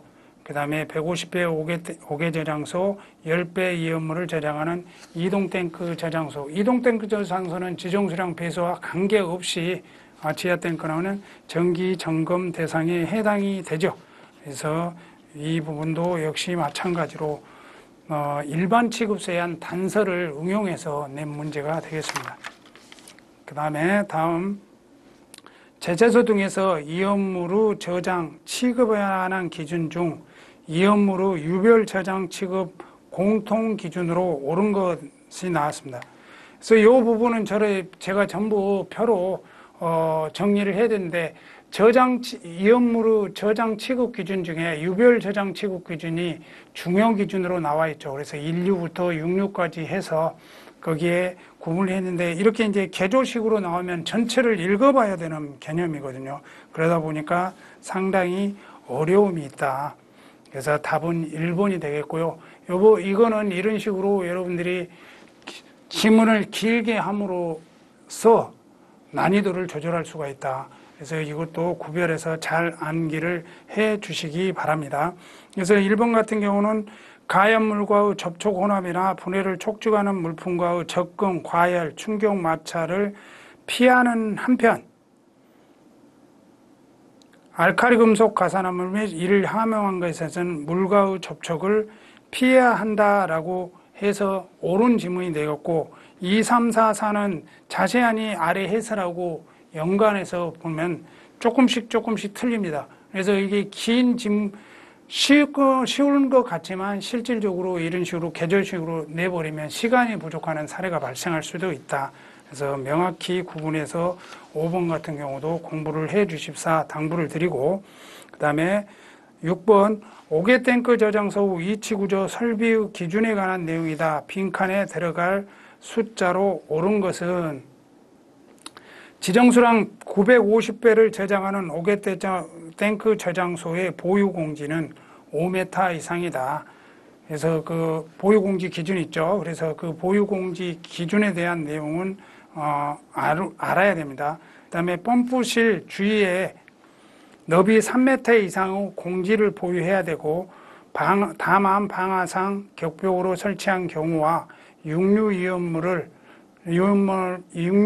또는 지정수량 10배 이하 이온물의 5개 저장 탱크 펌프 설비에는 그러하지 아니한다 해서 여기에 가로넣기가 들어갔죠. 그래서 950배 저장하는 경우에 대한 보유공지는 보유경지 표를 여러분들이 1, 2, 3, 5, 9, 12, 15 이걸 여러분들이 알아야 되겠죠. 그러니까 요것도 약간 이런 식으로 응용해서 시험 문제가 출제가 됐다라고 말씀을 드리고요. 그 다음에 소화설비 설치 기준으로 옳지 않는 거 돼가지고 이게 소화설비 소요 단위하고 건축물 구조하고 이런 부분들이 있었죠. 이거는 해마다 한 문제씩 출제가 되고 있으니까 꼭 이 표는 필수적으로 암기를 해놔야 된다. 이온물은 지정 수량 10배를 1 소요 단위로 한다 했죠. 맞죠? 10배를 1 소요 단위로 하고 있고요. 그 다음에 저장소 건축물이 예벽이 내화 구조인 경우에 연면적 100제곱미터를 1 소요 단위로 한다 했는 게 아니고, 내화 구조인 경우는 75제곱미터를 1 소요 단위로 하고 있죠. 내화 구조인 것은 150제곱미터죠. 150제곱미터 해야 되는데 여기에 100제곱미터를 1소요 단위로 한다니까 틀린 지문이 되고 답은 정답은 2번이 되겠네요. 그 다음에 제자도 등 전기 설비에 설치하는 경우에는 당해 장소 후 면적 100제곱미터 소형 수동 수확기를 1개 이상 설치를 할 것, 그 다음에 25m로 할 것 해서 소화설비 설치 기준을 여러 군데서 한 군데씩 선지를 발췌를 해서 시험 문제를 냈기 때문에 이것도 난이도가 좀 어려움이 있다라고 말씀드리고, 그리고 이 표는 꼭 이해를 해 주시라고 말씀을 드립니다. 그 다음에 8번 운송 책임자의 지도, 감독 및 지원을 받아야 될, 운송해야 될 이연물로 옳은 거 돼가지고 이거는 계속적으로 시험 문제가 출제가 되겠죠. 알킬 알루미늄, 알킬 리튬, 그 다음에 알킬 알루미늄, 알킬 리튬을 함유하는 이연물 해서 8번에 3번 이런 문제는 맞추라고 내는 문제라고 보시면 되겠습니다. 9번 화학 소방 자동차에 갖춰야 하는 소화 능력 설비의 기준으로 옳은 거 됐습니다. 그래서 포수용 방사차의 방사 능력은 매분 2000리터 이상이어야 되죠. 그래서 틀린 선지가 되었고, 불말 방사차는 1000kg 이상의 분말을 비치할 거든요. 1400이죠. 틀린 선지가 되겠고, 할로젠 화합물 방사차는 할로젠 화합물의 방사 능력이 매초 40kg 이상일 거 맞는 선지가 되겠죠. 이산화탄소 방사차는 얼마죠? 3000이죠. 3000 이상의 이산화탄소를 비치할 것 해서 옳은 것을 찾는 지문은 3번이 되겠고, 전체적으로 이제 이 표도 필수적으로 암기 사항이다. 계속적으로 한 10번 정도 이 표를 응용해서 시험 문제가 출제가 됐다는 것을 아시고 이 표도 꼭 필수적으로 암기를 해 주시기 바랍니다. 그 다음에 10번 특정, 준특정 5개 저장소 후 관계인이 소방본부장, 소방서장으로부터 받아야 하는 정밀정기검사, 중간정기검사 시기에 가로에 들어갈 수치의 합은 얼마인가 해가지고, 이거는 어떻든 그 수치의 합을 정밀정기검사, 중간검사 해가지고 법이 바뀌면서 바로 시험 문제가 나왔었죠. 그래서 이런 것들도 어차피 응용이 되면 이런 수치 합이라든가 이런 문제가 나올 개연성이 있다. 그래서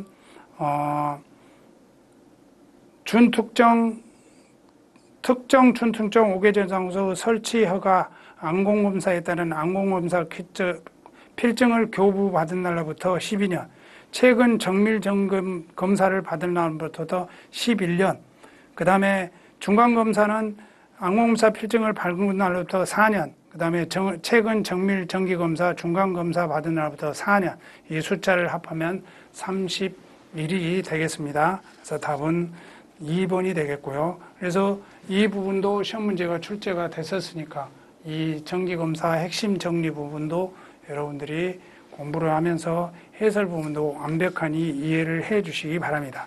그 다음에 11번 제자동 후 이치구조 설비 기준 중 이연물을 유출을 방지하기 위하여 방유통 및 출입문의 턱 기준을 맞게 설명하고 있는 것은 했는데 답은 바로 1번이네요. 제자소동 후 5개의 이연물을 취급하는 설비의 바닥 둘레에 0.15m 이상의 턱 등 이연물이 외부로 흘러나가지 아니하도록 해야 한다라고 규정하고 있고, 판매 취급소를 배합실 設計는 0.1m 이상이죠. 그 다음에 3번 같은 경우는 펌프 설비의 바닥을 주위에 높이 0.15m로 만들어야 되고, 주요 취급소 펌프 시들의 출입기에 바닥으로부터 0.1m 이상의 턱을 설치해야 된다라고 규정하고 있죠. 그래서 답은 1번이 되겠습니다.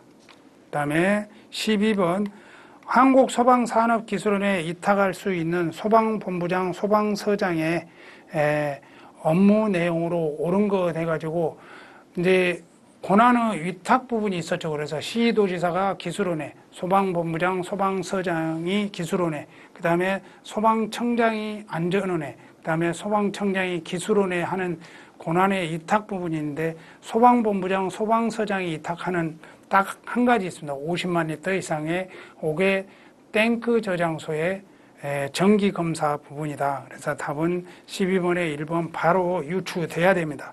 그리고 밑에 나와 있는 여러분들이 해설에 나와 있는 내용은 명확히 좀 이해를 해 주셔야 된다. 이것도 자주 출제되고 있으니까요. 마지막 문제, 이어물 안녕관리법상 판매 취급소 후 배합실에서 배합하거나 옮겨 담는 작업을 할 수 없는 이온물로 옳은 거 나와 있죠. 그래서 저장 취급 기준에 보면 이 배합실에서 배합하지 말아야 된다라고 규정하고 있는 내용이 있고 배합할 수 있는 게 있습니다. 그래서 도료류, 그 다음에 인류 이온물 중 염소산 염류만을 함유한 거, 인화점이 38도 이상인 이 사료 이온물에서는 배합이 가능하다. 그래서 그러면 1번 도료로 해당되죠. 윤활유는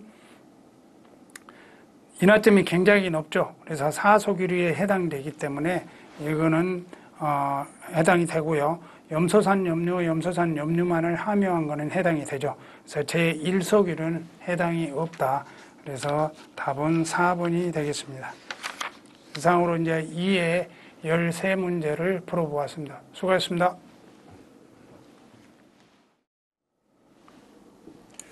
안녕하십니까, 문옥섭입니다.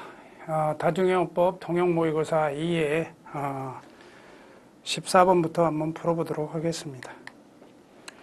14번 2층 이상 4층 이하에 위치하는 영업장 후 발코니 또는 부속시설과 연계되는 비상구를 설치하는 경우 기준에서 추락 등 방지를 위한 설치 기준이다. 다음 판칸에 들어갈 단어 또는 숫자가 바르게 연결된 거 돼가지고 가본 같은 경우는 이제 가로를 넣을 수도 있죠. 경보음 발생 장치라든가 추락 위험을 알리는 표지.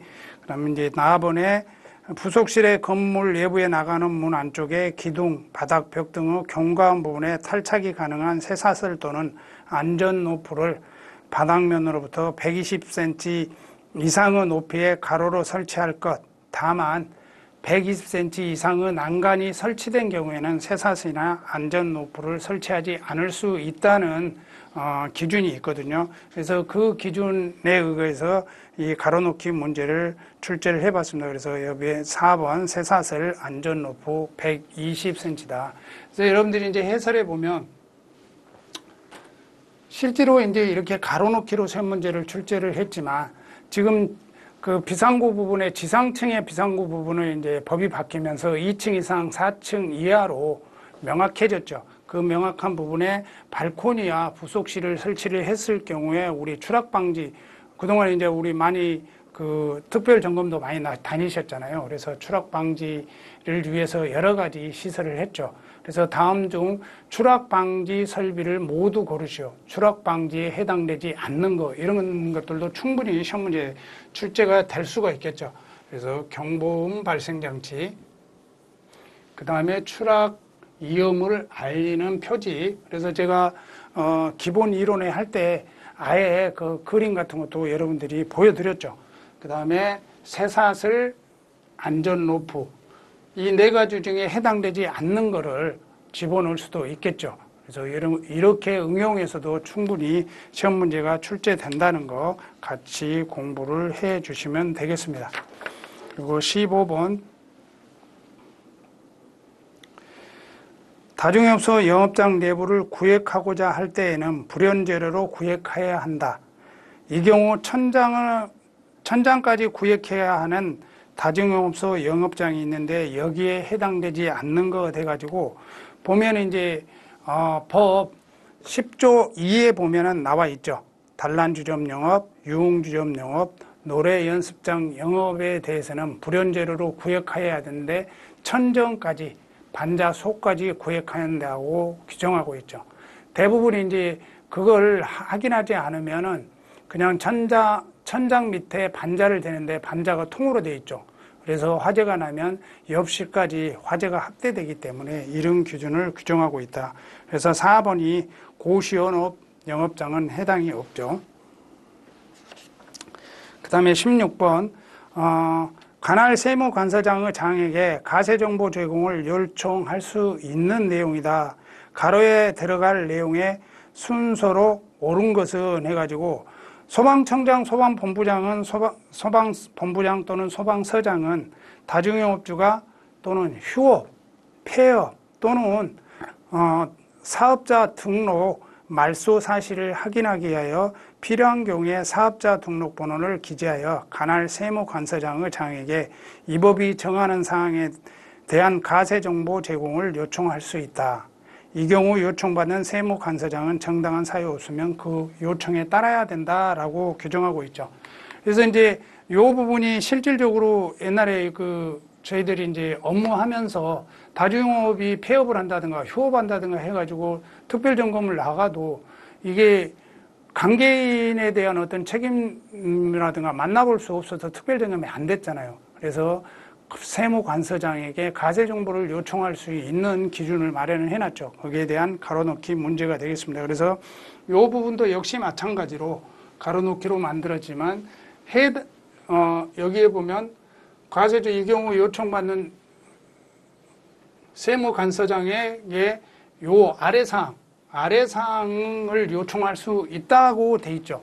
그래서 대표자의 성명, 주민등록번호, 사업장 소재지, 휴폐업한 사업장의 성명, 주민등록번호, 휴폐업일, 폐업일을 할 수가 돼 있죠. 할 수 있게 돼 있죠. 이런 기준도 같이 겸해서 시험 문제가 또 출제될 개연성이 있다. 이런 부분도 같이 겸해서 공부를 해 주시기 바랍니다. 그 다음에 17번 하대 안전조사 결과 공개에 관한 규정 내용으로 맞는 거 돼갖고 여러분들이 이제 하대 안전조사를 하고 나면 결과를 공개할 수 있는 기준이 마련되어 있죠. 그 기준에 대한 내용들이 되겠습니다. 그래서 갑은 안전조사 결과 공개는 해당 조사일 실시 날로부터 10일 이내에 소방청, 시도, 소방본부, 소방서 인터넷 홈페이지에 30일 이내의 기간 동안에 게시하는 방법으로 한다. 맞는 말일까요? 틀린 거죠. 30일 이내, 그 다음에 60일 이내의 기간 동안 게시하는 방법으로 하게 돼 있죠. 그 다음에 납은 3자의 법익이 침해될 우려가 있는 경우에는 3자에 관련된 건 공개해서 안 된다. 이게 맞는 선지가 되겠죠. 그리고 답은 하대 안전조사 결과 공개하는 경우 그 내용, 기간, 방법 등에 대한 사항은 대통령령으로 정한다. 맞는 선지가 되겠고요. 그 다음에 하대 안전조사 결과를 공개하려면 공개 내용과 공개 방법 등 그 업소에 관계된 이에게 미리 알려야 한다고 규정되어 있는데 납원도 해당이 없죠. 납원은 조치명령을 위반하는 업소의 공개인 경우에는 제3자에게 알리게 되죠. 그래서 시행령 18조에 나와 있는데 납원도 틀린 선지가 되겠습니다. 쉽게 생각하면 여러분들이 법령 위반에서 공개와 하대 안전조사 결과 공개에서 계고의 의무가 두 가지가 다 들어간 게 아니고 위반업소 공개 부분만 계고의 의무가 있다. 그래서 답은 나다가 되겠습니다. 그래서 안전조사 결과 공개를 표로 제가 정리를 했습니다. 그래서 해설해 보면 전체적으로 여러분들이 좀 알 필요가 있다. 그래서 공개할 사유, 하대 안전조사를 실시한 경우 각 공개를 인터넷에 공개할 수 있다 해가지고 공개 내용이 돼 있죠. 그래서 공개할 내용으로 틀린 거 맞는 것도 충분히 시험 문제에 출제가 할 수 있다. 그래서 공개할 사항도 여러분들이 좀 공부를 해 주시고 그 다음에 대통령령으로 정한다고 그랬고요. 그 다음에 공개 시기는 하대 안전설치를 실시한 날로부터 30일 이내 그 다음에 소방청, 시도 소방본부, 소방서 인터넷 홈페이지에 60일 이내에 기간 동안 공지를 해가지고 3자의 법익이 침해된 경우는 공개해서는 안 된다라고 규정하고 있죠. 그래서 전반적으로 이 해설 부분도 여러분들이 공부한 부분에 잘 숙지를 해 주셔야 된다 이거죠. 그래서 이 부분도 시험 문제에 출제될 개연성이 많다라고 말씀을 드립니다. 그 다음에 18번 소방청장은 보험회사가 보험료를 차등 적용하는데 활용할 수 있도록 매년 1월 30일까지 보험료율 산출 기간에 제공하여야 해야 하는 자료에 해당하는 것을 모두 고르시오라고 했습니다. 그래서 하대 위험성 평가 결과 맞는 게 되겠고 안전시설대 간 정기점검 현황 이거는 해당 없죠. 안전관리 우수업소 현황 그 다음에 법령 위반업소 현황, 가, 다, 라가 해당이 되고요. 하대배상 책임보험 가입 현황이나 안전교육 이수 현황이라든가 이런 거는 해당이 없다. 그래서 여러분들 이 세 가지도 시험 문제에 출제하기가 딱 좋게 돼 있잖아요. 그래서 이런 부분들 좀 같이 기억을 해 주시면 되겠습니다. 그 다음에 19번 다중이업소 안전관리 집행계획에 포함되어야 하는 내용으로 옳지 않는 것에서 1회 시험에 안전관리 기본계획과 안전관리 집행계획과 관련해서 서로 좀 구분해서 공부를 해 놓으시라고 했죠. 그래서 안전관리 집행계획만 별도로 지역적으로 빼서 시험 문제가 출제가 됐다. 그래서 화재 위험성 평가에 대한 조치 계획에서 평가하고 조치한다고 했죠. 그래서 평가가 들어갔기 때문에 조치를 한다고 그랬죠. 조치가 들어가기 때문에 1번은 맞는 선지가 되겠고요. 다중이업주 종업원에 대한 소방 안전 교육 훈련, 교육 지도라고 그랬죠. 그래서 교육이 들어가 있어 맞는 선지가 되겠고, 다중이업주 종업원에 대한 교육 지도라고 있어요. 자체 지도계획 4번도 맞는 선지가 됐고, 3번은 안전관리 기본계획에 포함돼야 될 내용이죠. 그래서 여러분들이 안전관리 집행계획에 포함돼야 될 내용 5가지는 필수적으로 암기를 해 놓으시라고 말씀을 드립니다. 그 다음에 20번 이행강제금의 개별 기준이다. 위반 행위마다 각각 이행강제금을 부과하면 총합은 얼마인가 되어 있는데, 가번 다중이업소 공사의 정지 또는 중지 명령을 위반한 경우에는 200만 원이죠. 안전시설 등 고장 상태로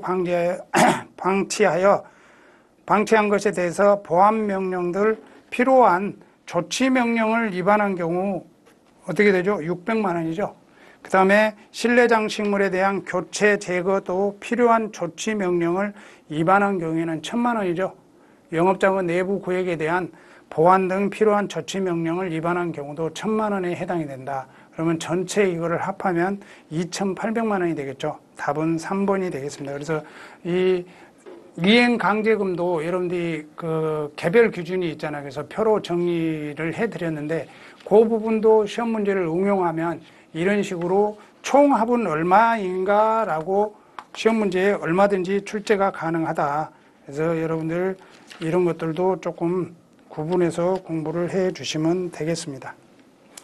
다음 21번 안전시설 등 설치 안공신고서를 접수한 소방본부장, 소방서장이 행정정보 공동이용을 통하여 정기 안전점검 확인서를 확인해야 하는 다중이업소를 맞게 짝지은 것을 고르시오 해가지고, 완공검사를 공사가 안공되면 안공신고서를 제출하게 되어 있죠.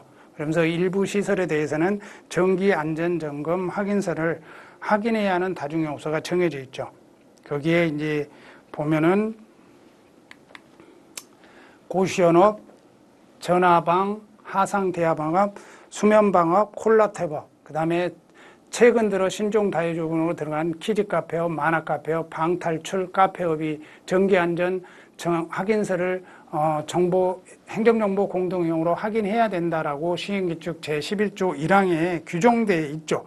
그러면 이 부분에서 우리가 안 되는 것들을 좀 추려낼 필요가 있다. 그래서 1번 같은 경우는 산후조련이 해당이 없죠. 2번 같은 경우는 전부 해당이 되고요. 3번 같은 경우는 전부 해당이 없습니다. 4번 같은 경우는 고시원업, 전화방업, 화상대화방 해당되고 안마시술소가 해당이 없죠. 콜라텍앱에. 그래서 모두 해당되는 거는 키즈 카페업, 만화 카페업, 방탈출 카페업만 해당이 되죠. 22번 정기점검 결과 보관 등에 관한 규정 내용이다. 가로우 내용으로 옳은 거 돼가지고, 다중이용업주는 다중이용업소 안전관리를 위하여 정기적으로 안전시설 등을 점검하고 그 점검 결과서를 1년간 보관하게 돼 있죠. 그리고 나번 평가대행자가 준수해야 할 사항으로 화재 위험 평가 결과서를 소방청장, 소방본부장, 소방서장 등에 제출한 날로부터 2년을 보존해야 된다라고 규정하고 있죠. 그래서 2년이고, 안전관리 우수업소 요건에 자체 점검을 수립하여 종업원의 소방교육 또는 소방안전 정기적으로 실시하고 공표일 기준으로 3년 동안 기록을 보관하고 있어야 되는 경우에 안전관리 우수업소 요건이 일부 요건이 해당이 되죠. 그래서 보면은 1년, 2년, 3년을 해서 답은 1번이 되겠습니다. 그 다음에 23번 안전시설 등의 규격에 대한 연결이 옳은 것은 해가지고 나와 있죠. 그래서 안전시설 등 설치 유지 기준에 보면 규격 부분이 몇 개 있었죠. 그래서 여러분들이 핵심 요약이나 그 부분에 제가 다 정리를 해드렸죠. 그래서 언론 보면은 여러분들이 쉽게 그냥 답이 없는 것처럼 보이죠. 근데 여러분들이 명확히 공부를 해 주셔야 된다. 그래서 하재 배상 책임보호 가임 표지 규격 지름은 120cm 이상 했는데 법에는 지름 이상이라는 게 안 붙었죠. 지름 120mm죠. 그 다음에 안전관리 우수업소 표지 규격 해가지고 가로 450mm 이상 곱하기 세로 300mm 이상이라고 들어있는데 이것도 이상이 아니고 아예 제한적으로 450, 300으로 딱 규격을 정해놨죠. 그 다음에 비상구 규격 같으면 크면 클수록 좋잖아요. 근데 여기에서 보면 가로 세로가 바뀌었죠. 3번도 틀린 선지가 되겠고 4번이 맞는 선지가 되겠습니다. 고시원업에 설치하는 창문은 어떻든 창문은 크면 클수록 좋잖아요. 연기 배출이라든가 이런 것들이 좋기 때문에 복도에 바깥에 설치하는 거로서 50 이상, 세로 50 이상 설치를 해야 된다. 그래서 여러분들이 지금 화면에 드린 것처럼 그 규격에 대한 부분들 제가 핵심 요약에서 다 정리를 해드렸죠. 이것 말고도 여러 가지 내용들이 있었죠. 그 내용들을 핵심 요약 꼭 기억을 해 놓으시고 수험에 준비를 해 주시기 바랍니다. 나머지 24번 다중이업소 하재 위험 평가에 대한 설명으로 옳지 않는 것은 해가지고 하재 안전 등급에서 평가 점수란 그래서 거기 시행령 별표에 보면은 평가 하재 안전 등급의 비고 부분에 평가 점수란 내용이 나오죠. 그래서 평가 점수란 다중업소에 대하여 하재 예방, 하재 감지, 경보, 피난, 소화설비, 건축 방제 등을 항목별로 소방청장이 정하여 고시하는 기준을 갖추었는지에 대한 평가 접수를 말한다라고 정의가 정의되어 있죠. 맞는 선지가 되겠고요. 그 다음에 2번 같은 경우가 틀린 선지가 되겠습니다. 대통령이 정하는 기준 이상이 아니고 기준 미만인 경우에는 그 업소에 대해서 개수, 이전, 제거, 사용 금지, 제한, 사용 폐쇄, 공사의 정지, 중지를 명할 수 있다라고 되어 있죠. 그래서 기준 법이 바뀌기 전에는 기준 이상이었거든요. 그런데 법이 바뀌고 나서 기준 미만으로 어떤 하재 안전 등급 기준이 시행령 부분이 바뀌었기 때문에 그렇습니다. 그래서 3번 같은 경우는 하재 위험 평가 대상 전자의 설명을 드렸죠. 4번은 소방청장, 소방본부장, 소방서장은 하재 위험 평가 결과 그 하재 안전 등급이 대통령령이 정하는 기준 이상인 다중이업소에 대해서는 소방시설, 비상구 또는 그 밖의 안전시설 등의 설치를 면제한다라고 규정하고 있죠. 그래서 답은 2번이 되겠습니다. 그래서 여기에 보면 기준 미만으로 해야 되는데 기준 이상으로 칭했죠. 그 다음에 다중이업소 25번 다중이업소 안전관리를 위한 정기 점검자의 자격으로 옳지 않는 거 돼가지고 다중이업소는 정기적으로 점검을 하게 돼 있죠. 그래서 점검자의 자격이 정해다. 아무나 점검하는 게 아니고 그래서 해당 영업주의 다중영업주 당연히 점검 가능하죠. 그 다음에 해당 업소의 종업원 중 안전관리자 자격을 취득한 자 당연한 거고요. 그 다음에 다중이업소가 위치한 특정 소방대상물의 소방안전관리자 소임된 경우에 하나는 거죠. 해당이 되고요. 그 다음에 소방시설 관리업자 그 다음에 해당 종업원 중에 소방기술사, 소방설비기사, 소방설비 산업기사를 자격을 취득한 자 했는데 여기에 지문에 이업물 산업기사 자격을 취득한 자라 했는데 법에는 명문규정으로 이업물에 관련된 내용은 없다. 그래서 답은 2번이 되겠습니다. 그래서 25번까지 풀어봤고요. 그래서 조금 미진한 부분들도 있고 헷갈리는 부분들, 그런 부분들을 발췌해서 시험 문제를 출제를 해봤습니다. 자, 수고하셨습니다. 자, 그러면 이어서 소방전술 소방장 봉투모의고사 2회 같이 풀어보도록 하겠습니다. 1번에 백드래프트를 예방하거나 발생 가능성을 줄일 수 있는 3가지 전술이 있는데요. 여기서 박스와 관계 있는 것은 뭐냐 물었습니다. 자, 그러면은 백드래프트를 예방하거나 발생 가능성을 줄일 수 있는 것 3가지는 바로 배연이 있죠. 배연. 배연하는 방법이 있고, 그 다음에 급냉하는 방법이 있고요. 그 다음에 측면 공격이 있습니다. 물론 브러쉬 오버와 달라요. 브러쉬 오버는 다른 방법이 있습니다. 측면 공격이 있습니다. 이 중에서 박스에 나온 것이 소방관들을 보호할 수 있는 가장 효과적인 방법이 뭐냐? 소방관들을 보호할 수 있는 가장 효과적인 방법은 배연입니다. 이 배연인 것이죠. 자, 우리가 브러쉬 오버의 3가지 예방 방법, 백드래프트의 3가지 방법을 일단 알아야 되고요. 그러고 난 다음에 그 배연과 급냉 측면, 이 중에서도 박스와 같이 소방관들이 보호할 수 있는 거, 그건 뭐냐? 이렇게 질문이 나올 수가 있어요. 그건 배연이다. 이렇게 정리하시면 될 것 같고. 자, 2번에 대상별 간창 배치 요령이 나와 있습니다. 일반적으로 목조 건물의 방수구는 3구를 원칙으로 합니다. 목조는 3구다. 이렇게 하고요. 그다음에 도로에 면하는 하자는 도로에 접하는 쪽을 우선 해서 배치한다. 이건 틀렸습니다. 왜냐하면은, 자, 우리가 도로가 있습니다. 여기가 도로가 있고, 여기가 이제 건물이, 이제 화재 건물이 있다고 보면, 도로가 있으면 도로에 접하는 쪽은 필요가 없는 거죠. 왜? 도로가 있어서 확대가 되지 않잖아. 그죠? 그러니까 도로에 접하지 않는 쪽에 풍형으로 가야 되고, 그 다음에 풍상으로 가야 되는 거죠. 풍상으로 가야 된다. 이 말입니다. 그렇죠. 예. 그래서 이걸 지켜야 된다. 그래서 지금 이 내용을 보면은 도로에 접하는 쪽을 우선해서 배치한다고 했잖아요. 도로 접하는 쪽은 배치할 필요가 없지, 우선. 그렇죠. 도로가 있는데. 그래서 2번이 틀렸다. 그 다음에 구역중앙부 하재는 풍하 측을 우선으로 해서 한다. 구역중앙부 화재가 났어요. 그럼 이 구역이 됐다 이거야. 이럴 때는 어떻게 하겠냐? 이럴 때는 풍하로 가는 겁니다. 여기가 풍하, 여기가 풍상이라고 이렇게 본다면 여기가 풍상이잖아요. 풍하, 풍행으로 가서 그 다음에 풍상으로 가는 겁니다. 그렇죠? 네. 자, 그래서 이거 맞는 얘기입니다. 그 다음에 풍속이 3m를 초과할 때가 이제 문제인데, 자, 풍속이 3m를 3m/s입니다. 3m를 초과할 때는 풍하로 가야 됩니다.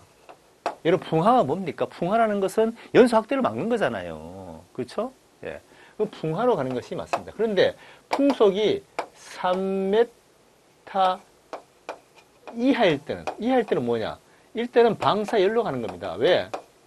열이 있는 쪽으로 가야 돼요. 왜? 아니, 바람이 거의 없잖아요. 바람이 거의 없으면 어디가 방사열이 높으냐? 그쪽으로 관창을 배치해야 되는 것이죠. 예. 이렇게 정리를 하면 될 것 같습니다. 그래서 2번은 답이 2번이 되겠습니다. 3번 보겠습니다. 화재 수사의 과학적인 방법에서 연역적 추론이 있습니다. 연역적 추론과 기납적이 있는데 이것이 어디에 그러면 관계가 있느냐 이제 물은 거잖아요. 과거에 시험에 나온 적이 있습니다. 일단 과학적 조사 방법의 순서는 뭐 필요성을 인식한다. 네, 필요성을 인식한다. 그 다음에 뭐 식별을 한다. 쭉 있죠. 정의를 내리고요. 예, 정의를 내리고, 그 다음에 자료 수집을 하고, 그 다음에 분석을 하고. 자, 그러면 여기서 분석을 하고, 그 다음에 가설을 개발하고 검증을 하잖아요. 자, 그래서 가설을 개발할 때 이것이 뭐냐면은 바로 가설을 개발할 때는 이제 기납적으로 하는 것이고요. 기납적 아시죠? 3단 논법이 있고, 그 다음에 검증에 있어서, 가설 검증에 있어서 연역적 방법으로 가는 거죠. 예, 요렇게 혹시나 시험이 이 순서가 나올 수도 있지만, 순서가 상당히 길어요. 이 순서도 나올 수 있지만 요 가설 검증과 가설 검증과 그 다음에 가설 개발에 있어서는 뭐와 관계가 있느냐 이렇게 시험에 나올 수 있다는 얘기예요. 예? 그래서 이거 알아두시기 바랍니다. 다음에 문제 4번 보겠습니다. 자, 소방자동차 포혼합 방식에 있어서 관계 있는 것이 뭐냐? 관로 안에 보시죠. 소화 효과가 매우 뛰어나고 부작용이 우수할 뿐 아니라 부착성이 우수할 뿐만 아니라 높은 분사 속도로 원거리 방수가 가능하고 또한 수손피해를 최소화할 수가 있다. 자, 우리가 방수 방식이 네 가지가 있다면 프레저 사이드 프로포셔널이라고 했어요. 프레저 사이드 프로포셔널 방식이 있고요. 그 다음에 펌프 방식이 있습니다. 예. 그 다음에 압축 공기포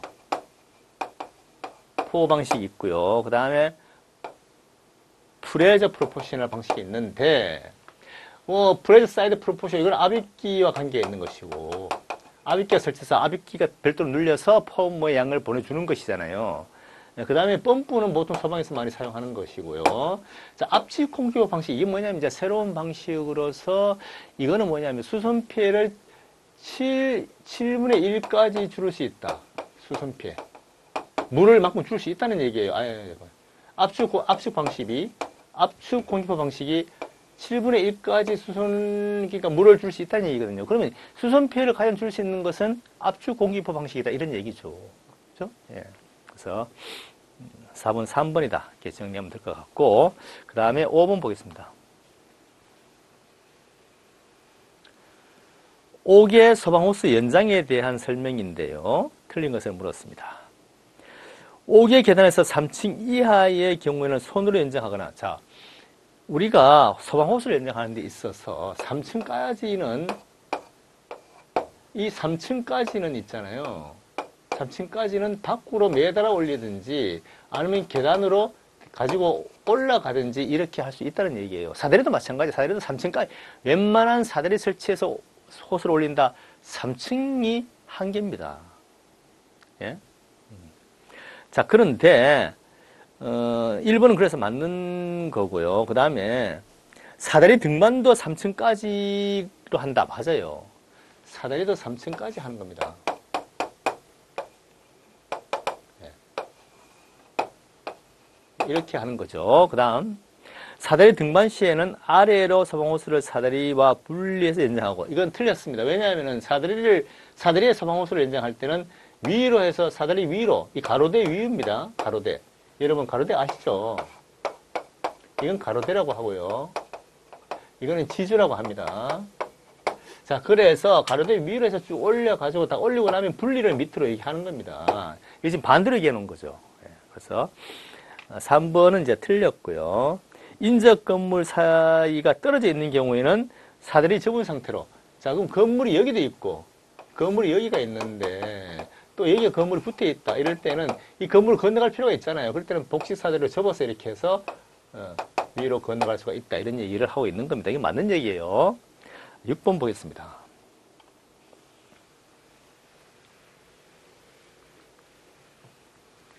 자, 저층 건물에서 짙은 연기의 흐름을 좌우하는 요소의 성격이 다른 것은, 자, 우리가 저층에서 연기의 흐름에 관련되는 게 있고요. 고층에서도 관계되는 게 있습니다. 대류의 흐름, 대류 흐름 어쩌고 그 다음에 압력, 연수의 압력, 이런 것들, 그 다음에 창문, 이런 것들은요, 저층 기준에서 다 있는 겁니다. 그러나 여기서 고층에서 더 플러스 해야 될 것은 뭡니까? HVAC가 있고요. 네. 이것이 있고 또 꿀뚜기 효과가 있겠죠. 이것은 고층에서 일어날 수 있는 거다. 냉난방 공조 시스템, 고층에서 열과 연기를 온 층에다가 확대시키는 그런 요인이 되잖아요. 그죠? 이 두 가지를 꼭 알아두시기 바랍니다. 그 다음에 7번 보겠습니다. 그래서 답은 3번이 되겠죠. HVAC가 들어가야 되고요. 7번 보겠습니다. 고속분부 방수 요령 및 특성에 대한 설명으로 옳은 것을 물었습니다. 자, 고속분부 방수입니다. 자, 우리가 항상 얘기하지만 고속과 중속에 대해서 차이의 비교 설명을 할 수가 있어야 돼요. 예, 시험에 자주 나옵니다. 옥외 또는 풍화에서 활용하는 것이 효과적이라고 되어 있습니다. 자, 보통 옥외는 아닙니다. 1번 옥외가 아니고 옥내, 중속은 말이죠. 옥내입니다. 예, 옥내에서 풍상으로 한다. 이렇게 해야 맞습니다. 자, 그 다음에 소규모 유료화재는 소규모 유료화재 이것도 중속입니다. 소규모 유료화재에 적합하다. 중속. 그 다음에 작은 탱크도 중속입니다. 이것도 중속입니다. 그 다음에 노즐 압력이 0.3, 30도잖아요. 자, 노즐 압력이 0.3 메가파스칼에서 30도 유리제라 30도다. 이것도 중속에 들어간다. 예, 그렇게 보면 되겠습니다. 자, 그래서 답은 1번 고속 분무 방수와 관계 있는 것은 1번이죠. 네. 옥외 또는 풍화에서 활용할 시. 자, 그러니까 옥외가 뭐냐? 고속이기 때문에 옥외가 들어가는 겁니다. 네, 풍화에서 할 수 있다. 답은 1번이다. 그렇게 보시면 됩니다. 0.6, 10에서 30도 알아두셔야 됩니다. 예, 고속. 중속과 각도를 알아두시고 압력도 알아두셔야 됩니다. 8번 보겠습니다.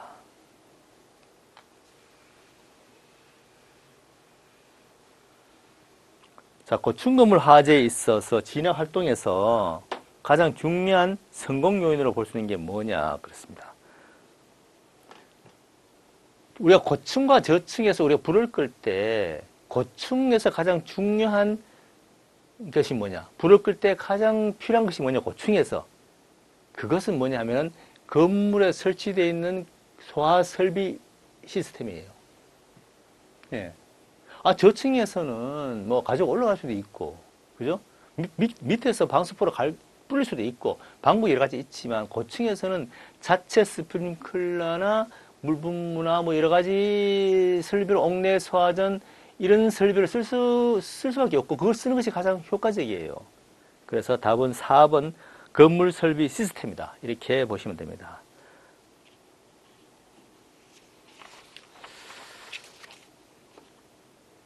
자, 그 다음에 9번에 보면 하이니가 나왔습니다. 하이니 이론에서 사고를 방지하기 위해서 제거해야 될 것이 뭐냐. 자, 하이니. 프랭크 버드가 아니고 하이니죠. 예, 이것은 제어 부족이 있고요. 통제 부족이 있고, 그 다음에 기본 원인이 있고, 불완전한 것이 있습니다. 불완전한 상태가 있고, 행위가 있고, 그다음 사고가 난단 말이죠. 그 다음에 상해가 발생했죠. 이러한 상황에서 사고를 막기 위해서는 불완전한 상태나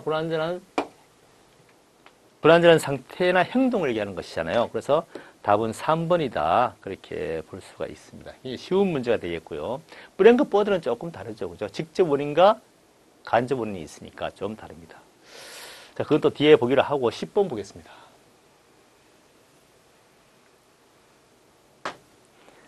물탱크에서 물 보수 방법을 할 때 박스와 관계 있는 것을 물었습니다. 흡수구 중개구를 통해서 소화전 또는 소방 자동차로부터 나오는 물을 물탱크에 보수할 경우. 자, 그러면 여기서 뭘 물었느냐? 여기가 소화전이고요. 소방차야. 자, 이렇게 해서 연결해서 이제 물을 한단 말이죠. 자, 그런데 지금 중개구나 흡수로 들어온다 그랬어요. 소방차의 중개구나 흡수구로 들어온다 그랬어요. 이럴 때는 말이죠. 자체 급수 밸브를 반드시 메인 밸브를 열어줘야 물이 탱크로 들어올 수가 있다 이거죠. 중개구로 갖다 박아도 자체 메인 밸브를 열어야 되고 흡수구에서 빨아들여도 자체 급수 밸브를 열어야 됩니다. 자, 그런데 자체 급수 밸브를 열지 않아도 자, 자체 급수 밸브를 열지 않아도 되는 것은 뭐냐면은 보수로 들어오는 거. 그 다음에 물탱크 상부, 탱크 상부로 들어오는 이것은 이 탱크 상부로 바로 쏟아붓는 거. 이것은 자체 급수 밸브와 관계없이 들어옵니다. 보수구로 물이 들어오면요. 물이 넘쳐서 오버플로우로 그냥 쏟아지더라도 탱크로 바로 들어오는 거예요. 밸브가 필요 없는 겁니다. 예. 이렇게 해서 정리를 해 두셔야 됩니다. 시험에 나올 수가 있어요. 자, 그렇게 11번 보겠습니다.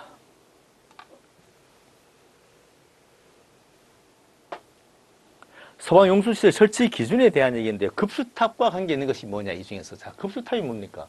급수탑은 도로 옆에서 이렇게 해서 물을 탱크로 바로 떨어뜨리는 겁니다. 도시 미가상 좋지는 않죠. 동파의 위험도 있고 그렇습니다. 이 배관은 100mm가 되겠고요. 자, 여기에 밸브가 있죠. 이 밸브는 1.5에서 1.7m 사이에 있도록 되어 있습니다. 이걸 그러시면 골 자, 그러면 1.5, 1.7, 100을 빼보세요. 1.5, 1.7, 100. 그러니까 디귿, 비읍, 미음이죠.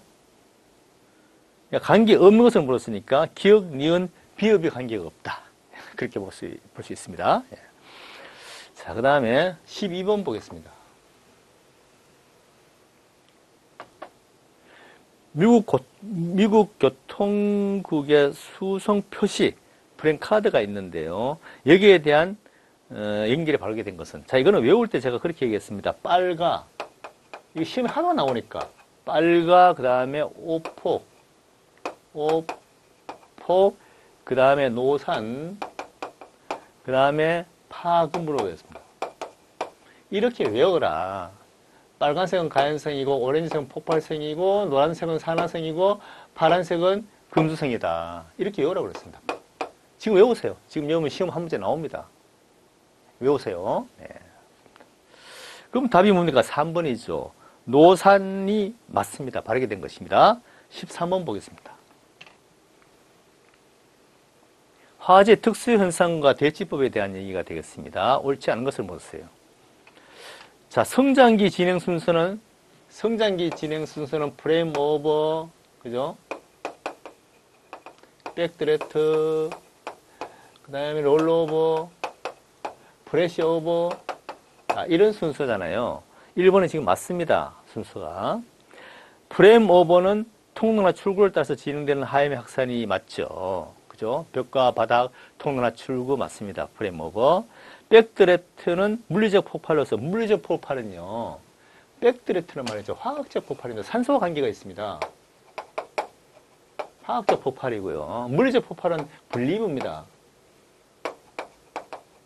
이것이 물리적 폭발이죠. 제가 기본 교재 때 설명을 다 했죠. 3번이 일단 틀렸고요. 롤오버는 공간 내 화재가 성장 단계에 있고 소방관들이 하점에 진입하기 전 복도에 머무를 때, 롤오버는 진입하기 전 복도에 머무를 때 천정을 통해서 가연성가스를 타고서 불덩어리가 굴러가는 겁니다. 내부로 들어가는 거예요. 각 방마다 이렇게. 그래서 4번 롤오버는 맞습니다. 답은 3번. 다음에 14번 보겠습니다. 구조 방법을 결정하는 데 있어서 구조 활동의 순서가 나와 있습니다. 순서를 한번 맞춰봅시다. 1번은 구조 방법을 결정하는 데 있어서 제일 먼저 장애 요인 제거입니다. 들어가기 전에 장애 요인을 제거해야 됩니다. 제일 중요하죠. 그 다음에 장애 요인을 제거하고 나면 뭡니까? 2차 위험 요인을 제거해야 됩니다. 그 다음에 3번에서 이제 뭐 구조 대상자의 어떤 필요한 구명이 나오는 거죠. 3번에. 그렇죠. 됐죠. 예. 그 다음에 4번은 뭡니까? 악화 방지입니다. 상태 악화 방지. 이 순서대로 하는 거예요. 자, 그래서 답은 3번이 되겠고요. 순서 알아두세요. 먼저 들어가기 전에, 사고에 들어가기 전에 장애를 들어갈 때에 여러 가지 막혀있는 장애를 뚫어봐야 됩니다. 제거하고 그 다음에 또 뚫는 과정에서 2차적인 뚫고 있는데 거기에 무슨 차가 또 굴러 떨어질 것 같고 또 뭐 폭발이 일어날 것 같고 그런 것도 2차 위험 요인을 또 제거를 해야 되고 그 다음에 구명이 들어가는 거죠. 예.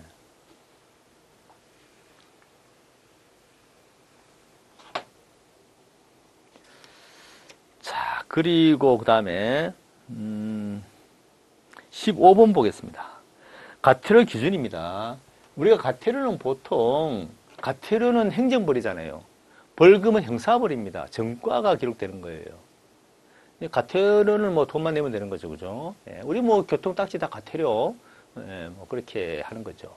자, 그런데 이것은 우리가 과태료 지급할 때 3단계로 200, 400, 500 이렇게 3단계로 보통 하고 있습니다. 몇 회 위반, 뭐 1회 위반했을 때와 좀 다르죠. 2회 위반했을 때 하고는. 지금 이게 2회 위반할 때 얼마냐 물었잖아요. 2회 위반은 400이죠. 그렇게 정리를 하면 될 것 같습니다. 자, 16번에 보시면은 이제 그림이 나와 있어요. 관계 있는 것이 뭐냐 했습니다. 이 그림은 말입니다. ID입니다. ID. 자, ID 이 그림 이건 뭐냐면 고소 작업할 때 쓰는 거죠. 고소 작업. 현장에서 고소 작업 로프 억세스.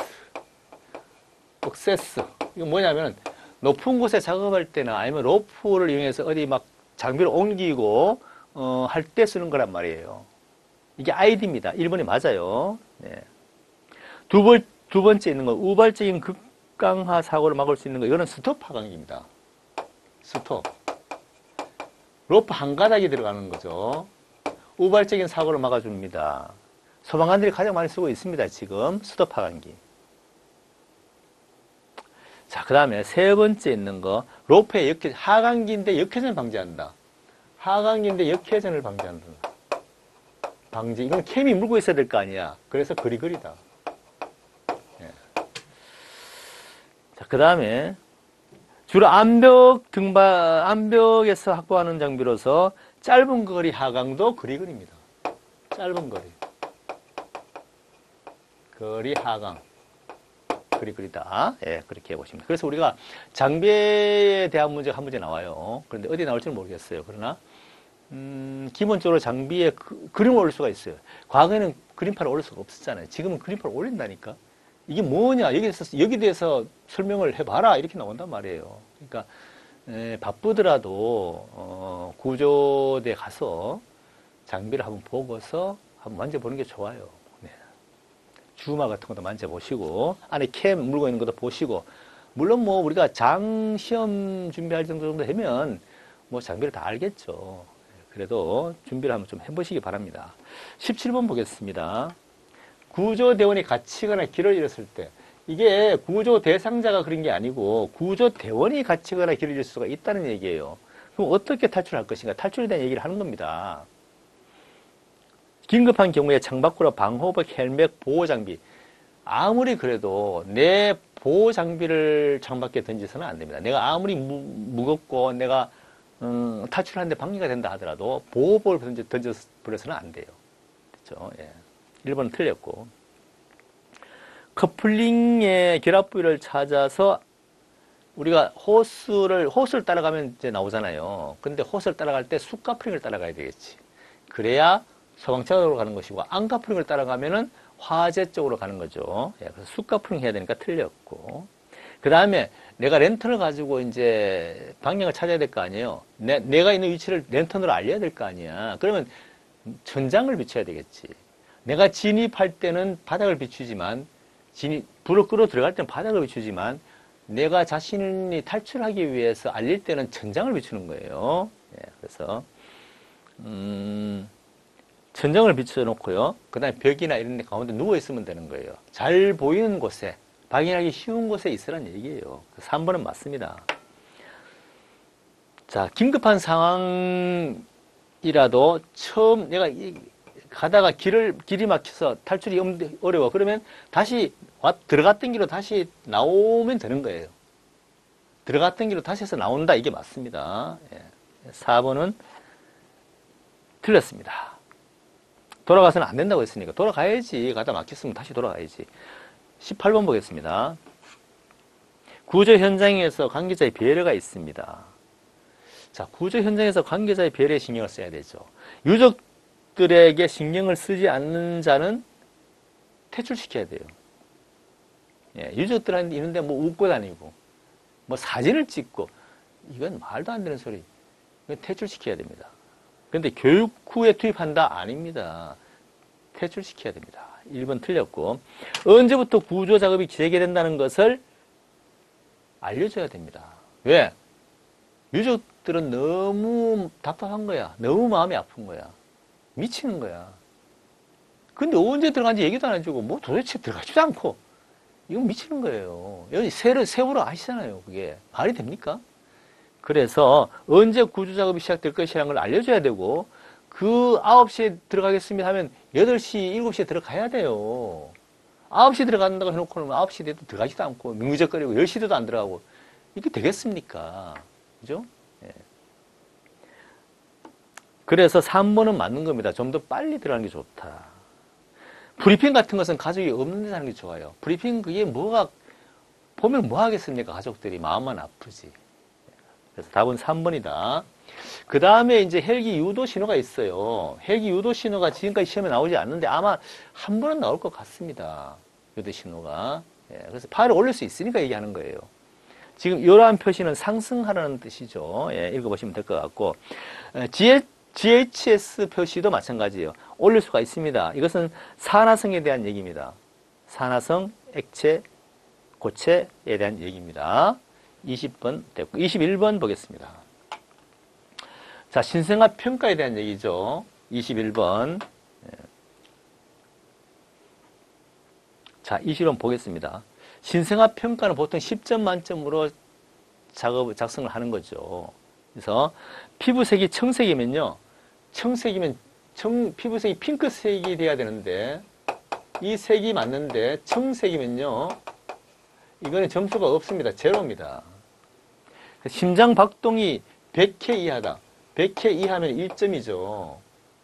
그죠? 0점, 1점, 2점 중에서 100회 이하면 1점입니다. 0점이고. 그 다음에 반사 흥분도 얼굴을 찡그린다. 얼굴을 찡그린 것도 1점입니다. 예, 1점이고요. 그 다음에 호흡이 약하고 느리고 불규칙하다. 이것도 1점이죠. 그럼 몇 점이에요? 3점이네요. 아, 4점 보자. 3점이죠. 그죠? 예. 3점입니다. 자, 그럼 3점이면은 어떤 현상이냐?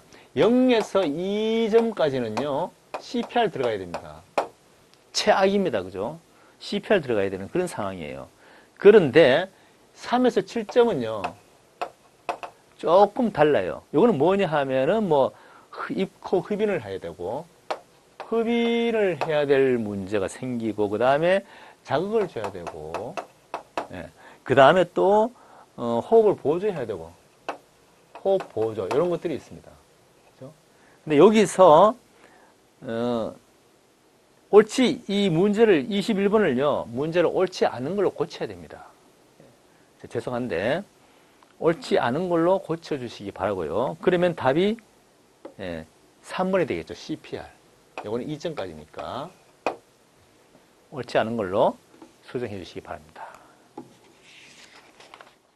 자, 22번 보겠습니다. 복통에 대한 설명인데 옳은 것을 물었습니다. 자, 복통에는 내장 통증이 있고요. 그 다음에 벽적 통증이 있고, 쥐어 짜는 듯한,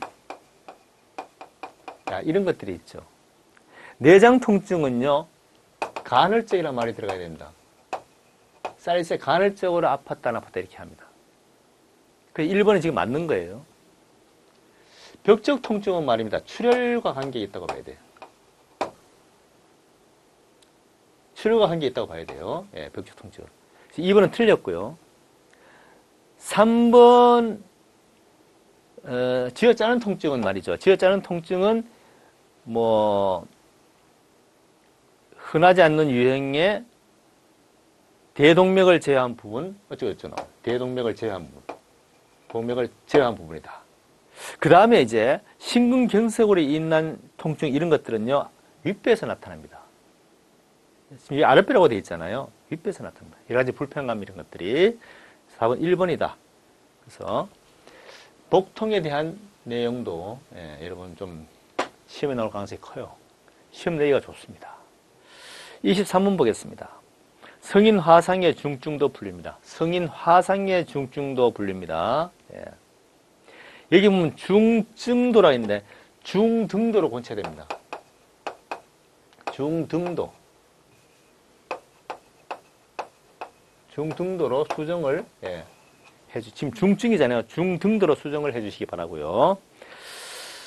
자, 그러면은 체포 면적이 10 이상 3도다. 체포 면적이 10 이상 3도다. 3도다. 이것은 중증입니다. 그죠? 그 다음에 20% 이상 2도도 중증입니다. 다 중증이에요. 그 다음에 2% 이하. 2% 이하는 뭡니까? 중등도죠. 그래서 답은 3번이 답인데, 여기서 말이죠. 원통형 화상, 전기 화상, 뭐 노인 이런 거 나오면은 이거는 중증이에요. 퍼센트가 나오지 않고 말로만 나오는 것은 무슨 중증으로 보시면 됩니다. 그래서 밑에, 제 밑에 것은 중증이다. 보시면 돼요. 그렇죠. 그래서 지금 중등도를 물었기 때문에 답은 3번이 되겠습니다. 아니면 또 문제가 중증이 아닌 것을 해당되지 않는 것을 이렇게 물을 수도 있겠죠. 그것은 제가 정오표에 올려서 수정하도록 하겠습니다. 자, 24번 보겠습니다. 일반적인 부목 사용 방법으로서 옳은 것을 했는데 옳지 않은 것을 고쳐주세요. 그래야 됩니다. 자, 그래서 1번 근골격계 손상 환자가 쇼크 같은 것을 보이면은 이송 응급처치 후에 이송을 해야 된다. 응급처치하기 전에 이송을 해야 됩니다. 그래서 이것은 이제 옳지 않은 것이고요. 그 다음 1번이 답입니다. 옳지 않은 것. 부목 고정 전에, 부목을 고정하기 전에도 그렇고 후에도 그렇고 팔다리 손상, 맥박, 운동, 강박을 다 평가를 해야 됩니다. 전에만 하는 게 아니고 전후에 다 해야 됩니다. 그래서 이것은 맞는 거고요. 뼈가 손상 부위 밖으로 나와 있다고 하면은 그걸 억지로 원래대로 하려고 하면 안 됩니다. 그래서 이것도 맞고요. 위급한 상황이나 치명적인 상태인 경우에 환자를 움직인 후에 부목을 대줄 수 있습니다. 그렇죠. 그래서 답은 틀린 것은 1번이 틀렸다 이렇게 보시면 될 것 같고 25번 보겠습니다. 스타트 분류법에서 남아있는 환자에 대한 우선순위 분류 방법으로서 긴급 환자를 볼 수 없는 것을 물었습니다. 스타트 분류법, 대량 환자 발생 시에 분류를 하는 것이죠. 그럴 수 있는 사람은 어느 특별한 장소에 가서 대기하도록 하고, 왜냐하면 그럴 수 있다는 것은 그래도 큰 문제가 없다는 거잖아요. 하고 나머지 사람에 대해서 재분류를 하는 겁니다. 자, 그래서 거기에 대해서 우리가 긴급 환자를 볼 수 없는 것이 뭐냐 물었습니다. 호흡이 없는 환자가 기도 개방 후에도 호흡이 없다. 이건 지연 환자예요. 아니, 호흡이 없는데 기도 개방을 했는데 또 호흡이 없어. 이건 지연 환자죠. 그렇죠? 만약에 호흡이 없는데 개방하니까 호흡이 있어. 그러면 이제 긴급이 되는 겁니다. 그래서 1번은 틀린 거고요. 1번이 답이고, 의식장애가 있다. 의식장애가 있다는 것은 긴급입니다. 이건 긴급으로 볼 수 있고요. 그 다음에 호흡은 없고, 호흡은 없는데 맥박이 있다. 이것도 긴급입니다. 왜냐면 호흡은 없어도 맥박은 한참 동안 살아있거든요. 긴급입니다. 다음에 호흡수가 30회 이상이다. 호흡수가 30회 이상이다. 자, 보통 성인 호흡이 12에서 20이잖아요. 30 이상이다. 이거는 긴급입니다. 이렇게 우리가 봐야 돼요. 답은 1번이 맞는 겁니다. 자, 이렇게 해서 모의고사 2회 마무리하도록 하겠습니다. 수고했습니다.